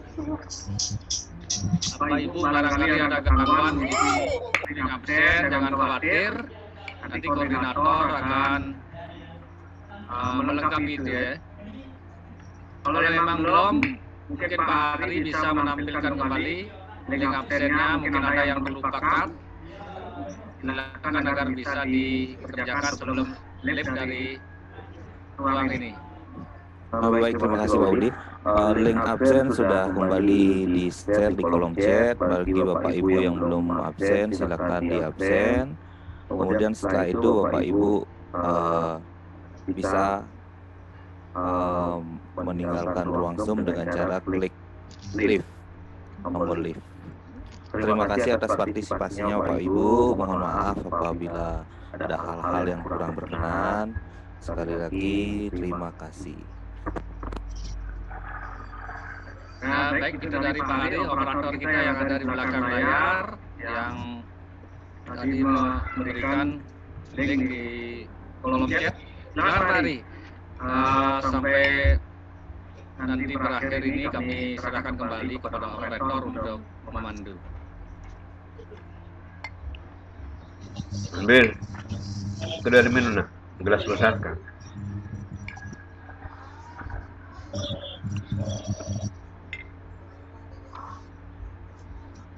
Baiklah Bapak Ibu, mungkin sudah semuanya absen yang masih di sini, yang masih di room ini. Untuk itu mohon izin untuk mengakhiri ruang Zoom ini. Terima kasih atas partisipasinya. Sampai jumpa kembali di lain kesempatan.